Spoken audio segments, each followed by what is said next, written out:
கர்த்தருக்குள் நான் மகிழ்ச்சியா இருக்கிறேன், வெக்க இருந்தாலும் மகிழ்ச்சியா இருக்கிறேன்னு சொல்றவங்க அல்லேலூயா சொல்லுவோம். எத்தனை பேர் உண்மையை சொல்றீங்கன்னு தெரியல.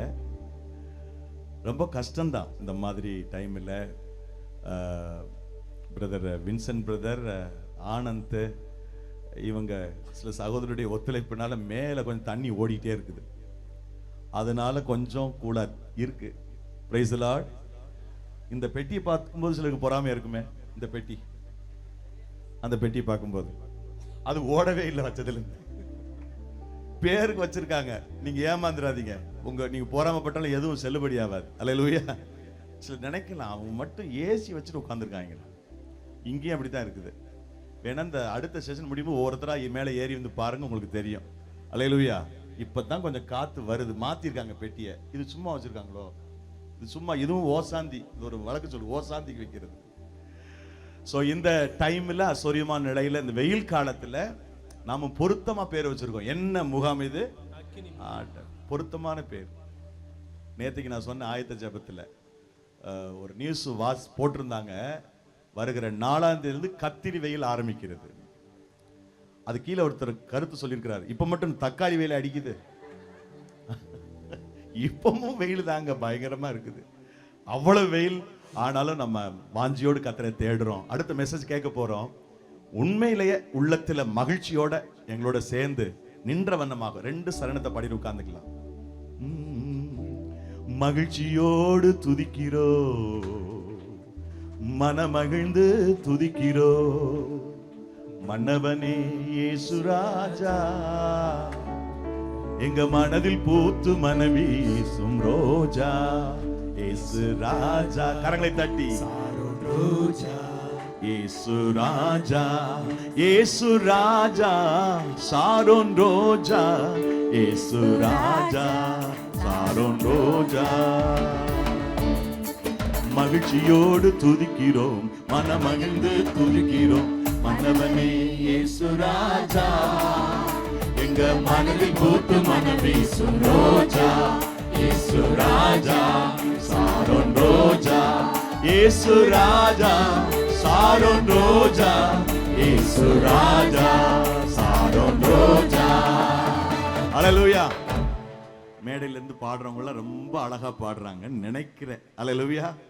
நீங்களும் அழகாத்தான் பாடுறீங்க. ஆனா எது அழகு அப்படின்னா, நீங்க கைதட்டி பாடுறீங்க பாருங்க, அதுதான் அழகு. அல்லேலூயா. நீங்க கை தட்டும் போதே, கை தட்டாம இருக்கும் போது இடிச்சு வச்ச புளியாட்டம் தெரியுது முகம்லாம். வேற மாதிரி ஒரு பழமொழி இருக்கு, அதை மாத்தி சொல்றேன். இடிச்சு வச்ச டேஸ் மாதிரி இருக்குது. ஆனா கை தட்டினா முகமே பிரைட்டா மாறும். ஏன் தெரியுதுன்னா, இந்த கையை அழுத்தும் போது, பிரஸ் பண்ணும் போது முகத்தில் இருக்கிற நரம்புகள் செயல்படுதான். அல்லேலூயா. ஆமா, கை தட்டுறதுல முகத்துல ஒரு மலர்ச்சி வரும், இருதயத்துல நல்ல ஒரு பேலன் உண்டாகும், ஹார்ட்ல இருக்கிற அந்த பிளாக்ஸ் ஓபன் ஆகுதுன்றாங்க. நாம அந்த விசுவாசத்தோட பாடுவோம், கரங்களை தட்டி ஹalleluya. நாட்டமாக இருந்த என்ன வாழ்வு, நாட்டமாக இருந்த வாழ்வ வாசமாக மாற்றினீரே, வாசமாக மாற்றினீரே. பாவியாக இருந்த என்ன பரிசுத்தமாய் மாற்றினீரே, பரிசுத்தமாய் மாற்றினீரே. நாட்டமாக இருந்த வாழ்வ வாசமாக மாற்றினீரே, வாசமாக மாற்றினீரே. பாவியாக இருந்த என்ன பரிசுத்தமாய் மாற்றினீரே, பரிசுத்தமாய் மாற்றினீரே. நல்லவரே வல்லவரே, நல்லவரே வல்லவரே, வாழ வைக்கும் அன்பு தெய்வம் நீரே, எங்களை வாழ வைக்கும் அன்பு தெய்வம் நீரே. சொல்லுவோம். மகிழ்ச்சியோடு துதிக்கிறோம், மனமகிழ்ந்து துதிக்கிறோம், மன்னவனே இயேசு ராஜா, எங்க மனதில் பூத்து மனம் வீசும் ரோஜா இயேசு ராஜா, சாரோன் ரோஜா இயேசு ராஜா, சாரோன் ரோஜா இயேசு ராஜா, சாரோன் ரோஜா. ஹalleluya. ரோட்ல யாராவது அப்படி இந்த பக்கம் போனாங்கன்னா நம்மள பைத்தியக்காரங்க நினைச்சிட்டு போவாங்க. இந்த வெயில்ல, இந்த வெக்கையில மகிழ்ச்சியோட இருக்கணும் துதிக்கிறாங்களே. உண்மையை சொல்றாங்களா பொய் சொல்றாங்களா? உண்மையிலேயே நம்ம மகிழ்ச்சியா இருக்கிறோம். எல்லாத்தையும் மறந்துட்டு மீண்டும் ஒரு விசை. அடுப்பு கறி போல் இருந்தேன், பொச்சிரகாய் மாற்றினீரே, பொச்சிரகாய் மாற்றினீரே. ரத்தத்தால கழுவி என்ன சுத்தமாக மாற்றினீரே. ஓ அடுப்பு கறி போலிருந்தேன் பொன் சீரகாய் மாற்றினீரே. ரத்தத்தால கழுவி என்ன சுத்தமாக ஆக்கினீரே. உன்னதரே உயர்ந்தவரே, உன்னதரே உயர்ந்தவரே, இருள் நீக்கும் ஒளி விளக்கே, இருள் நீக்கும் ஒளி விளக்கே. மகிழ்ச்சியோடு துதிக்கிறோம், மனமகிழ்ந்து துதிக்கிறோம், மன்னவனே இயேசு ராஜா. எங்க மனது போத்து மனம் வீசும் ரோஜா, இயேசு ராஜா சாரோன் ரோஜா, இயேசு ராஜா சாரோன் ரோஜா, இயேசு ராஜா சாரோன் ரோஜா. ஆண்டவருக்கு ஒரு அல்லேலூயா சொல்றோமா? பிடிவாதத்துல ரெண்டு பிடிவாதம், ஒண்ணு நல்ல பிடிவாதம், இன்னொன்னு கெட்ட பிடிவாதம். நல்ல பிடிவாதம்னா என்னது, கெட்ட பிடிவாதம்னா என்ன? முதல்ல கெட்டதே பார்ப்போம். என்ன ஆனாலும் சரி அவன் முகத்துல முழிக்கவே மாட்டான். செத்தாலும் என் பணத்தை வந்து அவன் பார்க்க கூடாது. அப்ப பார்த்தேன்னு பார்க்க, நீ யாரையும் பார்த்து போறதில்ல, உன்னை யாரும் பார்க்க. அவன் வீட்டுக்கு நான் நுழையவே பார்க்க, அவன் வீட்டுக்குள்ள நான் போகவே மாட்டேன். இது பேர் தான் கெட்ட பிடிவாதம். என்ன ஆனாலும் சரி அவனை பார்க்க மாட்டேன், அவங்களோட பேச மாட்டேன், இனி அவனுக்கு எனக்கு சகவாசம் கிடையாது என்று நமக்குள்ள இருக்கிற ஒரு பிடிவாதம். நல்ல பிடிவாதம் ஒண்ணு, என்ன ஆனாலும் சரி என் அன்பை நான் காட்டிக்கிட்டே இருக்கேன், இது நல்ல பிடிவாதம். ரெண்டு பிடிவாதத்துக்கு இடையில தான் நம்ம வாழ்க்கை ஓடிக்கணும். எங்க ஊர்ல ஒரு போதகர் இருந்தாங்க, ரொம்ப ஒரு வித்தியாசமான ஒரு மனிதர். வள்ளியூர் பக்கம் ஊராது, மெட்ராஸ்ல ஊழியத்துக்கு வந்தாங்க. யாராவது கல்யாணத்துக்கு கூப்பிடலன்னா அவர் தான் ஆளா போய் உட்காந்துருப்பார். கூப்பிடாத கல்யாணத்துக்கு தான் ஆளா போவார். ஒரே சந்தேகம், இது மாப்பிள்ளை வீட்டுல வந்திருக்காரா, பொண்ணு வீட்டுல நம்ம கூப்பிடவே இல்லையா. அப்போ ஒரு அடக்க வீட்டுக்கு போக வேண்டியதா இருந்துச்சு. நான் சொன்னேன், ஐயா ரொம்ப சென்சிட்டிவா இருக்குது, என்ன சொல்லி நீங்க ஆறுதல் படுத்த போறீங்க அந்த வீட்டை, ஏற்கனவே ரொம்ப நொந்து போயிருப்பாங்க, அதெல்லாம் அங்க ஆண்டவர் பார்த்துட்டு வருவா. அங்க போய் அந்த இறந்த மனுஷனை பார்த்துட்டு இவரு ஓன் உட்கார வச்சு ஆட ஆரம்பிச்சுட்டார். இறந்தவருடைய குடும்பத்தார் இவர் ஆறுதல் படுறாரு, அதுக்கு கவலைப்படாதீங்க, போறவர் போயிட்டாரு, அவருக்கு ஒரு 55-60 வயசு ஆயிடுச்சு, விட்டு நீங்க நல்லா இருக்கீங்க. மரணம் விட்டார், இவருக்கு ஆறுதல் சொன்னாங்க, அந்த டீ போட்டு. இவரு ஒரு ஆறுதல் சொல்லல, எல்லாம் இவருக்கு ஆறுதல் சொல்லி வீட்டுக்கு வந்து சென்றார். அவர் வச்ச ஒப்பாரி அப்படி, நானே பயந்து நினைக்கிறேன். பிடிவாதக்கார் எங்க வேண்டாங்கிறாலும் அங்க போய் நிற்பார், என்ன வருதுன்னு பாத்துருவாங்க அப்படின்னா. ரெண்டு வகையான பிடிவாதம். ஒன்று, என்ன ஆனாலும் அவன் வீட்டுக்கு நான் போக மாட்டேன், முகத்துல முழிக்க மாட்டேன். இன்னொன்னு, அப்படி போய்கிட்டே இருப்பேன், பார்த்து கொண்டே இருப்பேன், சந்தித்து கொண்டே இருப்பேன். நம்ம பிடிவாதத்தை ஆண்டவரைக்கு மாற்றணும். பிடிவாதம் எல்லாம் உலகத்தை வாழ முடியாது. ஏதாவது ஒரு பிடிவாதம், வரட்டு பிடிவாதமா இருக்கும், வரட்டு இல்லாத பிடிவாதம். நம்முடைய இறுதி பிடிவாதம் வாழ முடியும். ஸ்டபர்னஸ். வேலை கிடைச்சா சர்ச்சைக்கு போறேன், வேலை கிடைச்சாலும் போவேன், கிடைக்காட்டிக்கு போறேன், போய்கிட்டே இருக்கு. பதில் வந்தா ஜோன், பதில் வராட்டி நான் ஜோன் பண்ணிக்கிட்டே இருக்கேன். எனக்கு ஒரு பலன் வந்தாலும் வராவிட்டாலும் நான் என்னுடைய ஓட்டத்தை நிறுத்த போகிறது இல்லை. ஸ்டபர்னஸ். சென்னையில் ஒரு போதகர் இருக்கிறார், அவர் பேர் பலூன் பிரசங்க. சொல்லுங்க எல்லாரும். எனக்கு தெரிஞ்ச நாள்ல இருந்து அவருக்கு பேர் பலூன் தான், பலூன் பிரசங்க. ஒன்றும் பெரிய விஷயம் இல்லை. ஒவ்வொரு ஞாயிற்றுக்கிழமை 100 பலூன் எடுப்பார், அந்த நைட்ரஜன் கேஸை உள்ள போடுவார். ஒவ்வொரு பலூனு கீழையும் டிராக்டர் ஒன்று எடுத்து நூல்ல கட்டி மேல பறக்க விட்டுருவார். 20 வருஷமா பலூன் பறக்க விடாத ஒருத்தர் கூட ரட்சிக்கப்பட்ட. மனைவி கேட்டாலும், பலூன் என்ன தூதர்களுக்கு அனுப்புறீங்களா, அது மனுஷருக்கு அனுப்புறீங்களா, நீங்க நேரம் விட்டான அவ்வளவு சம்பளத்தையும் பலூன்காரன் கொடுத்துட்டு வந்து இருக்கிறீங்க, என்னையா கேரண்டி கடவுளை உங்களுக்கு ஆசீர்வதிக்கிறாரு. அன்னைக்கு ரொம்ப உள்ள உடஞ்சிட்டாரு. ஏசுசாமி, நான் ஒவ்வொரு டிராக்டர்லயும் என் பேரை போடுறேன், போன், ஒரு பையன் எனக்கு போன் பண்ணல, நாளைக்கு எனக்கு ஒரு போன் வரலன்னா அந்த பலூனை நான் மேல அனுப்பவே மாட்டேன், வாங்கின பலூன்ல நான் குப்பையில போட போறேன். செங்கல்பட்டுல இருந்து ஒரு வாத்தியார் போன் பண்ணார், அவரு சாக போனாராம், உயிரை விட போகும்போது பலூன் முன்னால அப்படியே வந்து நின்றுச்சான். டாக்ஸ் எடுத்து பார்த்தா, நீ ஏன் சாக வேண்டும், அதான் கதை. அவரு இந்த ஐயா போன் பண்ணி சொன்னாரு, இந்த பலூன் விடுறதை மட்டும் நிப்பாட்டிடாதீங்க, என்ன மாதிரி எத்தனை பையன் இப்படி ஆத்துல போறான்னு தெரியல, இப்ப 200 பலூன் விட்டுட்டு இருக்க அலையில. சொல்லுங்க. ராமநாதபுரத்துல ஒரு போதகர் இருந்தார், சிபிஎம் போல ஒரு வைராகி, ஜிப்பா போட்டுட்டா இருக்காரு. பைபிள் கலர் மாறினா கருப்பு பைபிள் தான் யூஸ் பண்ணுவேன். எடுத்த உடனே எனக்கு கடின உபதேசம். அப்போ அந்த கிராமத்து ஜனங்க என்ன பண்ணா, கோவம் போயிட்டு கிராம தலைவர் சொல்லிட்டு வந்து நரகம் பயமுறுத்துறாரு.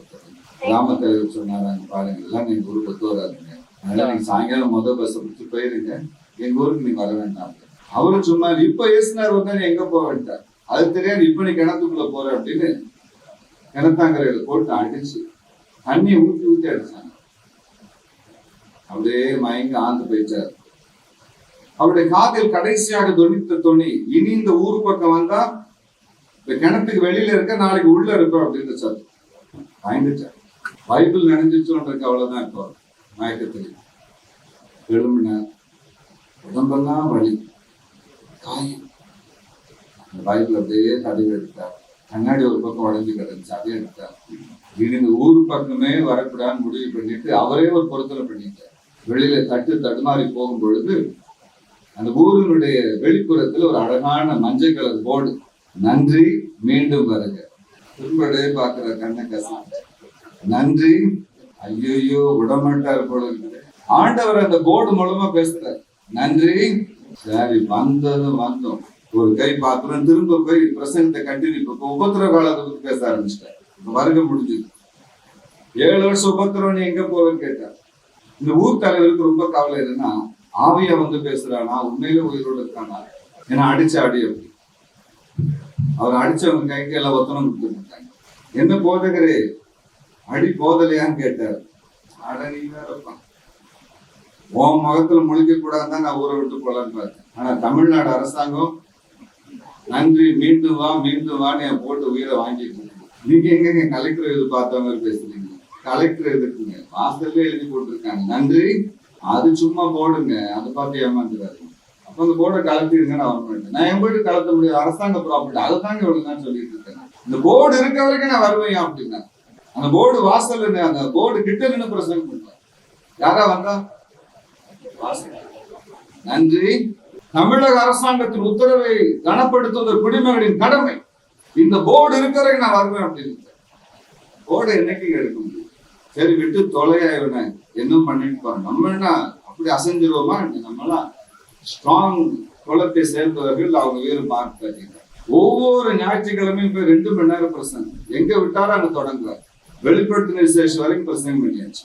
ஒரு லேண்ட் வாங்கினாரு, 50 பேர் உட்கார மாதிரி சர்ச்சை கட்டினார். சர்ச்சையும் ஆண்டவர் நிரப்பினார். நாங்க மாற மாட்டோம், சும்மா வந்து என்னன்னு பாக்குறோம்.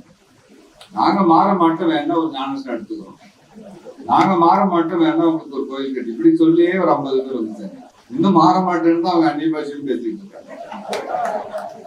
அந்த சபையினுடைய வாசலில் ஒரு அழகான போர்டு பலகையில எழுதி தொங்க விட்டுருக்காரு பாஸ்டர் சர்ச்சு வாசல்ல.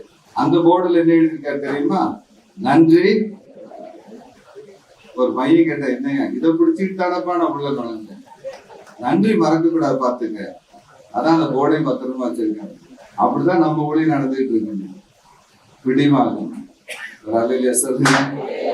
கேட்டாலும் கேட்காட்டி நான் பேசிக்கிட்டே இருக்கேன். இத்தனை வருஷம் ஆச்சு, மனைவி என்னைக்கா நீங்க சொன்ன பேசி கேட்டிருக்காளா? அதுக்காக விட்டுட்டு ஓடிட்டாங்க. பேசிக்கிட்டே நீங்க பாருங்க. அப்படிதானம்மா? அதிக பிரசங்கிக்கிற பக்கம் தான் உங்களுக்கு கிடைச்சிருக்கு. வெளியில அக்கினி பிரசங்கி, வீட்டுல அதிக பிரசங்க. அதானுங்க நம்ம டைட்டில். வீட்டுல சொல்லுங்க பாஸ்டரையா, உண்மையா இல்லையா? வெளிப்பாடு நினைக்கிறீங்களா? அவர் என்ன சொன்னா நம்ம மண்டையில இங்க யாரும். நாமளே இத்தனை வருஷம் ஒருத்தர் சொல்லி ஒருத்தர் கேட்கல. 25 வருஷம் இப்ப சில்வர் ஜூபிலி வரை கொண்டாடிட்டு இருக்கிறோம். தேவன் சொல்லிட்டார், கண்டினியூ வாட்சிங். ஜெபித்துக் கொண்டே இருக்கிற மனுஷன் தான், கொடுத்து கொண்டே இருக்கிற மனுஷன் தான். யோவான் புஸ்தகம் 20ஆம் அதிகாரம் 1 முதல் 7 வசனங்கள் வேதம் சொல்லுகிறது. 2 பேர் ஓடினார்களாம். ஒருவரின் பெயர் பேதுரு, மற்றவரின் பெயர் யோவான். எங்கே ஓடினார்களாம்? இயேசு சுவாமியின் கல்லறை. எதற்காக ஓடினார்களாம்? ஆண்டவரின் உயிர்த்தெழுந்த வல்லமையை காண்பதற்கு, அது உயிரோடு இருக்கிறாரா என்று அறிந்து கொள்வதற்கு. வேதம் சொல்லுகிறது, இருவரும் ஒரே நேரத்தில் ஓட ஆரம்பித்தார். பேதுருக்கு ஒரு 50-53 வயது. யோவானுக்கு நம்ம கைவல்லி ஐயா ஒரு 30-31 வயசு. மனைவி வருத்தப்படும், 25 சொல்லிட்டு இருக்காங்க காலையில். யோவானும் ஓடினார், பேதுரும் ஓடினார். 2 பேரும் ஓடிக்கொண்டிருந்தார். வேதம் சொல்லுகிறது, யோவான் முந்தி ஓடினார், பேதுரு பிந்தி ஓடினார். என்ன வயசு வித்தியாசம்? யோவான் புஸ்தகம் அப்படி சொல்லுகிறது. மத்தேயு 10:1 என்ன சொல்லுகிறது?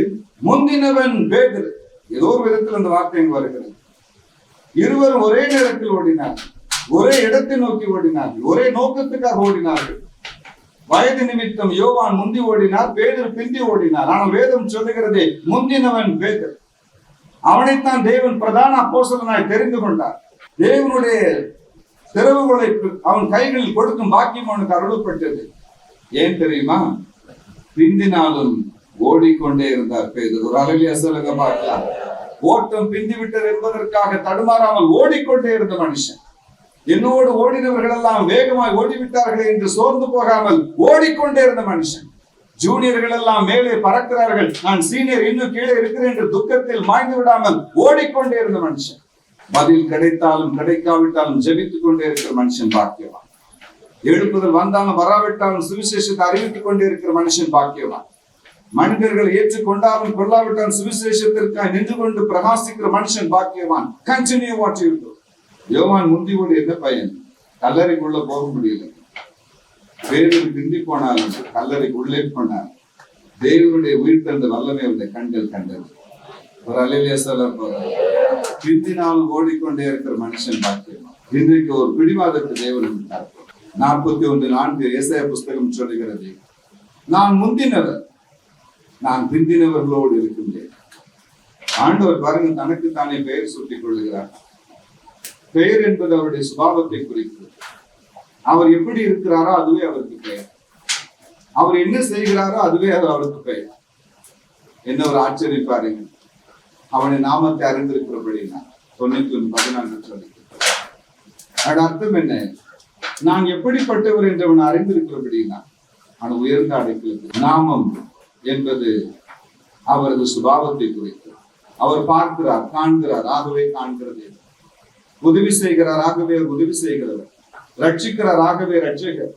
பரிசுத்தமா இருக்கிறார், ஆகவே பரிசுத்தர். தேவன் என்ன செய்கிறார் அதுதான் அவருக்கு பெயர். தேவன் எப்படி இருக்கிறார் அதுவே அவருக்கு பெயர். உண்மைதானா? அவன் என் நாமத்தை அறிந்திருக்கிறான், உயர்ந்த அடைக்கலத்தில். சமஸ்கிருதத்தின் சில பகுதிகள் என்னுடைய பாட புஸ்தகத்தில் இருந்தது, யூனிவர்சிட்டி. அதில் பழைய இந்திய வேதாகமங்களை வாசிக்கும்படி எனக்கு சந்தர்ப்பங்கள் உண்டு. 30 மதங்களை நான் படிக்க வேண்டும். என்னுடைய டிகிரி 30 தத்துவங்களை படிக்க வேண்டும், 30 மதங்களை படிக்க வேண்டும், 30 வெஸ்டர்ன் தாட்ஸை படிக்க வேண்டும். ஆக 30 மதங்களை படித்துதான் அந்த டிகிரி வாங்க வேண்டும். 30 ரிலிஜன்ஸ். அதில் சமஸ்கிருத வேதத்தை சார்ந்த ஒரு பாடம் எங்களுக்கு. அதில் இறைவனுக்கு என்று 1008 பெயர்கள் இருக்கிறது.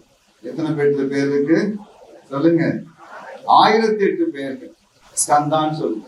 இன்னும் கரெக்டா ஆராய்ச்சி பண்ணா 10,008 வரும். எல்லாத்தையும் நுணுக்கம் ஆராய்ச்சி பண்ண. பட் பேசிக்கா 1008. இந்த 1008 பெயர்களை கொண்டுதான் 4 வேதங்கள் வடிவமைக்கப்பட்டது. இந்த 1008 பெயருக்கு இன்டர்பிரேஷன், டிரான்ஸ்லேஷன். என்ன ஒரு ஆச்சரியம்னா, இந்த 1008 பெயர்களும் பொருந்துகிற ஒரே ஒரு தெய்வம் இயேசு கிறிஸ்து என்கிற ஒரே ஒருவர் மட்டும். எந்த வகையில பார்த்தாலும் அல்லேலூயா சொல்லுங்க பார்க்கலாம். நான் எங்க வாத்தியார்ட்ட கேட்பேன், சார் இதுக்கு என்ன அர்த்தம்? உனக்கு தெரியல. தெரியும் சார், நீங்க சொல்லுங்க. உனக்கு தெரியலப்பா. தெரியும் சார், நீங்க சொல்லுங்க. உனக்கு தெரியல அப்ப நான் ஏன் சொல்லணும்? ஏன்னா அவருக்கு தெரியும். அடுத்த கேள்வி நான் என்ன கேட்பேன்? வானிலும் பூவிலும் மேலான நாமம் வல்லமையுள்ள நாமமது. வானிலும் பூவிலும் மேலான நாமம் வல்லமையுள்ள நாமமது. தூய சொல்லி துதித்திடும் நாமமது. தூய சொல்லி துதித்திடும் நாமமது. இயேசு என்ற திருநாமத்திற்கு எப்போதுமே மிக ஸ்தோத்திரம். இயேசு என்ற திருநாமத்திற்கு எப்போதுமே மிக ஸ்தோத்திரம். இந்த பாட்டு நீங்க கேட்டுட்டீங்களா? தெரியுமா அந்த பாட்டு? எத்தனை பேர் தெரியும் இந்த பாட்டு? சஞ்சலம் வருத்தம் சோதனை நேரத்தில் தாங்கி நடத்திடும் நாமமது. சஞ்சலம் வருத்தம் சோதனை நேரத்தில் தாங்கி நடத்திடும் நாமமது. தடை முற்றும் அகற்றிடும் நாமமது. தடை முற்றும் அகற்றிடும் நாமமது. என்ற திருநாமத்திற்கு எப்போதுமே மிக ஸ்தோத்திரம். இயேசு என்ற திருநாமத்திற்கு எப்போதுமே மிக ஸ்தோத்திரம். எப்போதுமே மிக ஸ்தோத்திரம். இந்த கூட்டத்துக்கு நீங்கள் பிடிவாதத்தோடு வந்து மே மாதம் முதல் வாரம் சாதாரண விஷயம் கிடையாது. இந்த பிடிவாதத்தை தேவன் ஆசீர்வதிக்கப்படும். பிடிவாதத்தோடு இந்த இடம் ஒழுங்கு செய்யும். இந்த பிடிவாதத்துக்கு வேண்டிய பலனை கத்தரும். ஏசாயா 41 சொல்லுகிறது, நான் பிந்தினவர்களோடு இருக்கின்றேன்.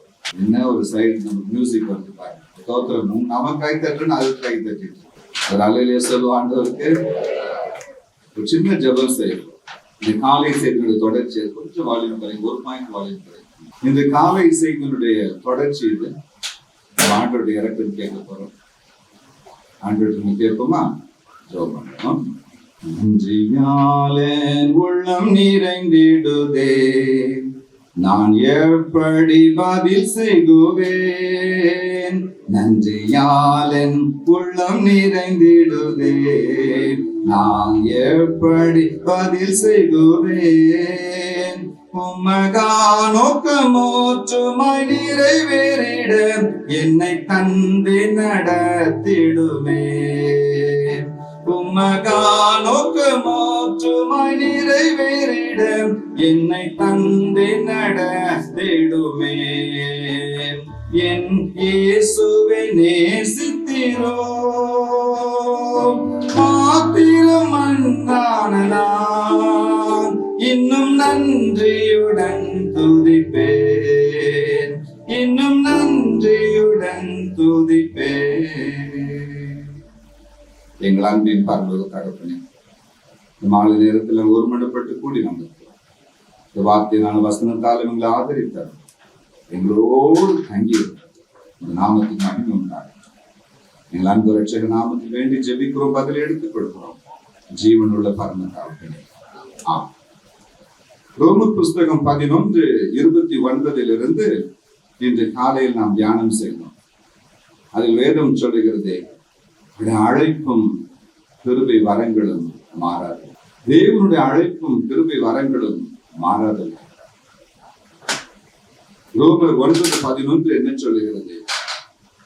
அவருடைய ஆசீர்வாதமும் அவருடைய அழைப்பு தீர்மானத்தினால் நிற்காமல் அழைத்தவராலே நிற்கிறது.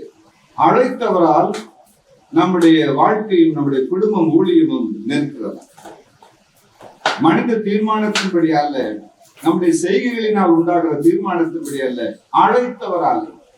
பிறப்பதற்கு முன்பதாகவே, நன்மை தீமை அறிவதற்கு முன்பதாகவே அவர் நமக்கு அருளி செய்த அந்த அழைப்பை அழைத்தவராலே அது நிற்கிறது. அழைத்தவரால் நிற்கும் ஊழியம், அழைத்தவரால் நிற்கும் குடும்பம். தேவன் நம்மை அழைத்திருக்கிறார். 1 பேதுரு 3:9 சொல்லுகிறது, ஆசீர்வாதத்தை சுதந்திரிக்கும்படி தேவன் நம்மை அழைத்திருக்கிறார். தொட்டுவிட்டு போவதற்காக அல்ல, சுதந்திரிப்பதற்காக. நீங்களும் நானும் ஒரு ஆசீர்வாதத்தை பார்த்து விட்டு போகல, சுதந்திரிப்பதற்காக. ஆத்துமாக்களை கண்களில் நான் பார்த்து விட்டு போகல, சுதந்திரிப்பதற்காக. எனக்கு இந்த ஆசீர்வாதம் வேண்டும், இந்த பாக்கியம் வேண்டும் என்று நினைத்து மகிழ்ச்சி அடைந்து அல்லாவிட்டால் கவலை அடைந்து நிற்பதை விட சுதந்திரிப்பது, டு இன்ஹெரிட், சுதந்திரிப்பதற்காக தேவன் நம்மை அழைத்திருக்கிறார். இந்த அழைப்பினுடைய சில அம்சங்களை நாம் காலை தியானித்து இப்பொழுது மற்ற சில பாக்கியங்களை நாம் இன்று காணப்போகிறோம். இந்த அழைப்பு எப்படிப்பட்டதாம்? 2 தீமோத்தேயு புஸ்தகம் 1:9 சொல்லுகிறதே, பரிசுத்த அழைப்பு, the holy calling of God. 2 வகையில் நாம் இந்த பூமியில் பிறக்கிறோம். சங்கீதம் 51:5 சொல்லுகிறதே, என் தாய் என்னை பாவத்தில் கற்பம் தரித்தாள். ஆனால் ஒரு தீர்க்கதரிசியை பற்றி வேதம் என்ன சொல்லுகிறது? எரேமியா புஸ்தகம் 1:5 சொல்லுகிறதே, நீ பிறப்பதற்கு முன்பதாகவே, நீ தாயின் வயிற்றில் இருக்கும் பொழுதே நான் உன்னை பரிசுத்தம் பண்ணினேன். கரங்களை தட்டி ஆண்டவருக்கு நன்றி செலுத்த போகிறோம். நம்முடைய ஆவி தேவனுடைய வல்லமையினால் பரிசுத்தமாக்கப்பட்டிருக்கிறது. இந்த பூமியில் நாம் சரீரத்தில் பிறந்தது நிமித்தம் இந்த ரட்சிப்பின் பாதையில் நாம் கடந்து போக வேண்டியது அவசியமாக இருக்கிறது. ஆனால் பிறப்பில் நமக்கு தேவன் என்ன செய்கிறார்? அவருடைய வார்த்தை என்ன சொல்லுகிறது? நீ பிறப்பதற்கு முன்பதாக, தாயின் வயிற்றில் இருக்கும் பொழுதே, நீ பிறப்பதற்கு முன்பதாகவே நான் உன்னை பரிசுத்தம் பண்ணினேன். ஏதோ ஒரு விதத்தில் ஒரு பரிசுத்தம் நமக்கு கொடுக்கப்பட்டிருக்கிறது. இந்த உலகத்தில் பாவத்தில் பிறக்கிறான் என்கிற ஒரு அனுபவம் இருந்தாலும் நமக்கு ஒரு விசேஷமான ஒரு வரத்தை தேவன் கொடுத்து அனுப்புகிறார். பிறக்கும் பொழுதே ஏதோ ஒரு பரிசுத்த வித்தை நமக்குள் போட்டு அனுப்புவது ஆண்டவருக்கு சித்தமாக இருந்தது. ஆங்கில வேத புஸ்தகம் சொல்லுகிறது, I have sanctified you before you were born. I have appointed you to be a prophet even before you conceived. என்ன ஒரு ஆச்சரியம் பாருங்க. Before you got conceived, I appointed you. We have an appointment of God. கலாத்தியரின் புஸ்தகம் 1ஆம் அதிகாரம் 15வது வசனம் இப்படி சொல்லுகிறது, தாயின் வயிற்றில் இருந்தது முதல் என்னை அழைத்து என்னை வேறு பிரித்தவர் தேவன். வேறு பிரிக்கிறாராம். கலாத்தியர் 1:6 சொல்லுகிறது, கிருபையினால் அழைத்தாராம், வேறு பிரித்தாராம், பிரித்து எடுத்தாராம். அவருடைய சுவிசேஷத்திற்கு தாயின் வயிற்றிலிருந்து என்னை அழைத்து பிரித்து எடுத்தார். 49:5 ஏசாயா புஸ்தகம் என்ன சொல்லுகிறது? நான் தாயின் வயிற்றில் இருக்கையில் அவருடைய ஊழியக்காரனாக தேவன் என்னை வணைந்தார், என்னை உருவாக்கினார். ஒரு டாக்டர் அப்படி சொல்ல முடியுமா? என்ஜினியர் அப்படி சொல்ல முடியுமா? பிரசிடென்ட் அப்படி சொல்ல முடியுமா? ஆனால் நாம் அப்படி சொல்ல முடியும். தாயின் வயிற்றில் இருக்கும் பொழுதே என்னை தாசனாக உருவாக்கினார். ஒரு அல்லேலூயா சொல்லுங்க பார்க்கலாம். ஹல்லேலூயா. அந்த 9 மாதமும் ஒரு பைபிள் காலேஜ் உள்ளே நடந்து கொண்டிருக்கிறது. தாயின் வயிற்றிலுக்கு 9 மாதமும் டிப்ளமோ கோர்ஸ் நடக்கிறது. பிறக்கும் போதே நீ டிகிரி ஹோல்டராக பிறக்கிறாய். வேதம் என்ன சொல்லுகிறது? தாசனாக உருவாக்கினாராம். மூக்கு வைக்கும்போது, ஓ இந்த மூக்கு என் பிள்ளைக்கு வேணும், அழைப்புக்கேற்ற மூக்கு, அழைப்புக்கேற்ற கண்கள், அழைப்புக்கேற்ற உயரம், அழைப்புக்கேற்ற வயது, அந்த மனிதனுடைய அழைப்புக்கு ஏற்றபடி தேவன் அவனை சிருஷ்டிக்கிறார். அவர் அல்லேலூயா சொல்லுங்க பார்க்கலாம். That's the beauty of God. Nataraja Mudaliar tourist கைடாக இருந்தார் தென்னாப்பிரிக்க நாட்டில். அங்கு தேவன் எங்களுக்கு ஒரு ஊழியத்தை கொடுத்திருக்கிறார். அங்கு எங்கு போனாலும் அவருடைய பெயர் எல்லாருக்கும் தெரியும். குறிப்பாக இந்திய வம்சவழி திருச்சபைகளில் நடராஜ முதலியார் ஐயாவின் பெயரை தெரியாதவர்கள் ஒருவரும் இல்லை. டூரிஸ்ட் கைடாக இருந்தார். அப்பொழுது திடகாத்திரமான உயரமுடையவர். இங்கிருந்து பேசினா அங்க கேட்கும். ஏர்போர்ட்டுக்கு நேரம் ஆயிட்டு என்று அந்த டூரிஸ்டுகள் சொன்னார்களாம், நடராஜா கொஞ்சம் வேகமா மிதியப்பா வண்டி அப்படின்னு. அவர் சொன்னாரா, நான் நடக்கிறதுக்கு தான் ராஜா, ஓட்டுறதுக்கு ராஜா கிடையாது.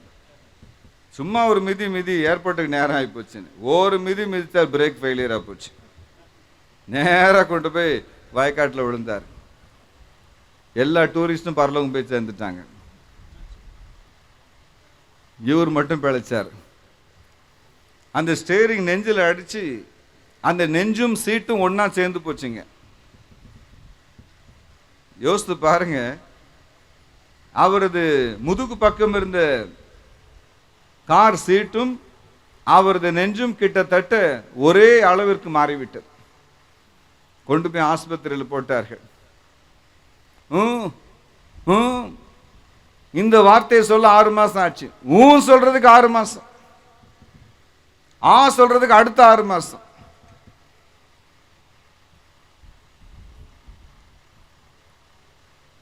அப்போ அந்த ஆஸ்பத்திரிக்கு ஜெபம் பண்ண ஒரு பெந்தேகோஸ்தே அம்மா போவாங்க. அப்படியே தலையை தடவி விட்டு சொன்னாங்களா, நடராஜா நீ 7:30 கட்டையில பாட்டு பாட போற, நானே 7:30 பிடிச்சி போய் கிடக்குறேன், நீ வேற கட்டை உயிரை வாங்குறேன்னு அவருக்கு ரொம்ப கவலையா போச்சு பாட்டியை நினைச்சு. 7:30 கட்டையில நீ பாட போற. 7.5 ஸ்கேல். 7.5 ஸ்கேல்னு ஒரு ஸ்கேல் இருக்கு, தெரியுமா உங்களுக்கு? அது ஹீப்ரூல மட்டும்தான் அந்த ராகம் எடுக்க முடியும்னு சொல்லுவாங்க. கொஞ்சம் அரபிக் சாங்லையும் வருதும்பாங்க. எனக்கு இந்த மியூசிக்லாம் தெரியாதுங்க, சுத்தமாக தெரியாது. இப்போ நான் வேறு அன்னைக்கு பேங்காக்கில் போய் ஒரு மீட்டிங்கில் அங்கே 2-3 இந்தியர்கள் வர வந்திருந்தாங்க. ஒரு தமிழ் பாட்டுன்னு தெரியலன்னு நானாக நினச்சிக்கிட்டேன். ஏன்னா என்னமோ பாஷையில் பாடிட்டு இருந்தாங்க. நான் சொன்னேன், உங்களுக்கு ஒரு தமிழ் பாட்டு நான் சொல்லித்தர போகிறேன், கவனமாக கேட்கணும். பழைய பாட்டு, வார்த்தை முன்ன பின்ன இருக்கும். அப்போ பிராமண குடும்பத்தில் ரட்சிக்கப்பட்ட ஒரு அம்மாவும் அங்கே இருந்தாங்க, தமிழ்கார அம்மா. இப்போ அமெரிக்காவில் இருக்காங்க. சரியா சரியா அப்படின்னாங்க. சரி, யாருக்குன்னா ஒன்றும் தெரியும், நம்ம வச்சதுதான் இப்போ டியூன் அப்படின்னு நான் என் ஸ்டைலுக்கு ஒரு பாட்டை பாடினேன். எல்லாம் பாடி முடிச்சப்பறம் அந்த அம்மா சொன்னாங்க, இந்த டியூன் ரொம்ப நல்லா இருக்கு பிரதர், அந்த இழுத்து இழுத்து பாடுறது ரொம்ப நல்லா இருக்குன்னாங்க. ஓ, அப்போ அந்த பாட்டு உங்களுக்கு தெரியுமா அப்படின்னு அவங்க ஹஸ்பண்ட், அவங்க கணவனார் சொன்னார், இந்த பாட்டுக்கு டியூன் போட்டதே என் மனைவி தான் அப்படின்னார். ஒரே ஓட்டமாக பக்கத்து ரூம் போயிட்டேன் நான். பெரிய அவமானமாக போச்சு. அந்த அம்மா சாரா நவராஜ் அம்மா கோயிலில் இருந்திருக்காங்க. நான் பாடின பாட்டுக்கு டியூன் போட்டதே அவங்க தான். போங்க,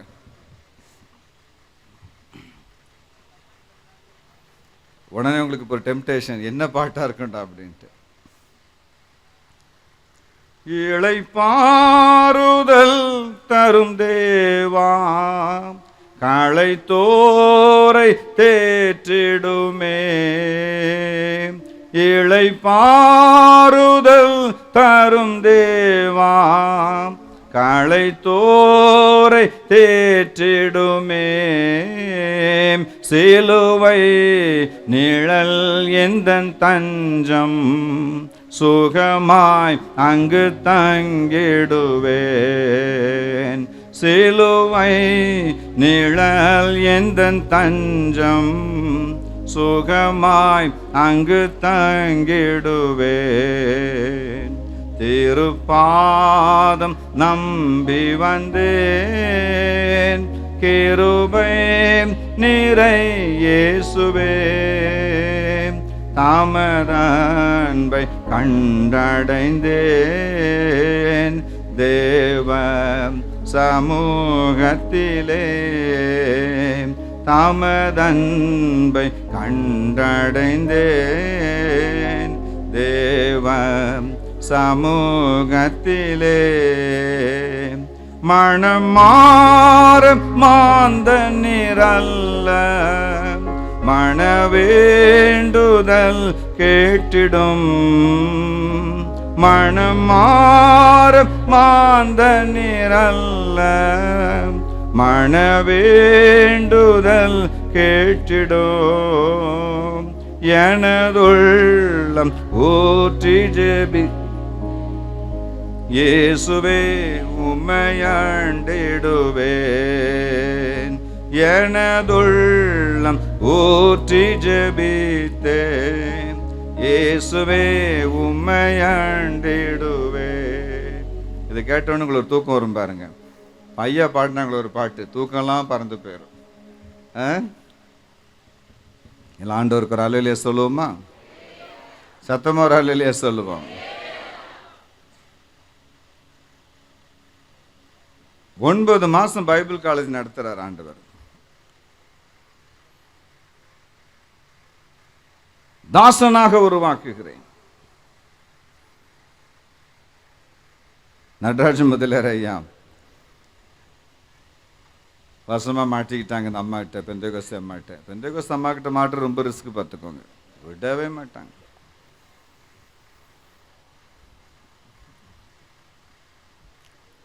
எங்க போதகர் சொன்னாரு, சாத்தாங்கிட்டையும் கத்துக்கிட வேண்டிய விஷயம் 2 இருக்குடா அப்படின்பாரு. சொல்லுங்க ஐயா அப்படின்னு. பிசாசு ரெஸ்ட் எடுத்து நீ பார்த்துருக்கியாடான்னு கேட்டார். இல்லைங்க இன்னும் நான் பார்க்கல அப்படின்னு. நீ ரெஸ்ட் கிச்சு எடுத்துட போற அப்படின்னாரு. பிசாசு சோர்ந்து போய் நீ பார்த்துருக்கியான்னாரு. எவ்வளவு உயரத்துக்கு போனாலும் உன்னை விடாது. 86 வயசானாலும் விடாது, 96 வயசானாலும் விடாது, எத்தனை வரங்கள் பெற்றாலும் விடாது, எத்தனை பேயை ஓட்டினாலும் விடாது. பார்த்துக்கிட்டே இருக்கும். எப்போ இவனை ஆத்தலாம், ஒரு யூடியூப்பை உள்ள அனுப்பி விடும். உண்மைதானா? சொல்லுங்க, சத்தமா சொல்லுங்க. இது 2 குணம் உனக்கு வேணும் பிள்ளை அப்படின்னாரு. பிசாசு போல சுறுசுறுப்பா இருக்கணும். சோர்ந்து விடவே கூட, ஒரு ஆத்மா வந்து சேர வரைக்கும் விடக்கூடாது. எப்படி சாத்தான் ஃபாலோ பண்ணிக்கிட்டே இருக்கு, அப்ப நீ ஃபாலோ பண்ணிக்கிட்டே இருக்கணும். இந்த பெந்தேகோஸ்தே அம்மாட்ட வந்து இவர் மாட்டினார் பாவம். அவருக்கு டிஸ்சார்ஜ் ஆகும் வழி இல்லை, இந்த அம்மாவும் நிற்கிற பாடு இல்லை. சங்கீதம் 51 வாசிக்கும். போதும்னு சொல்ல முடியாது, ஏன்னா பேச முடியல. 25ஆம் சங்கீதம் எல்லாமே டேஞ்சரான சங்கீதம்.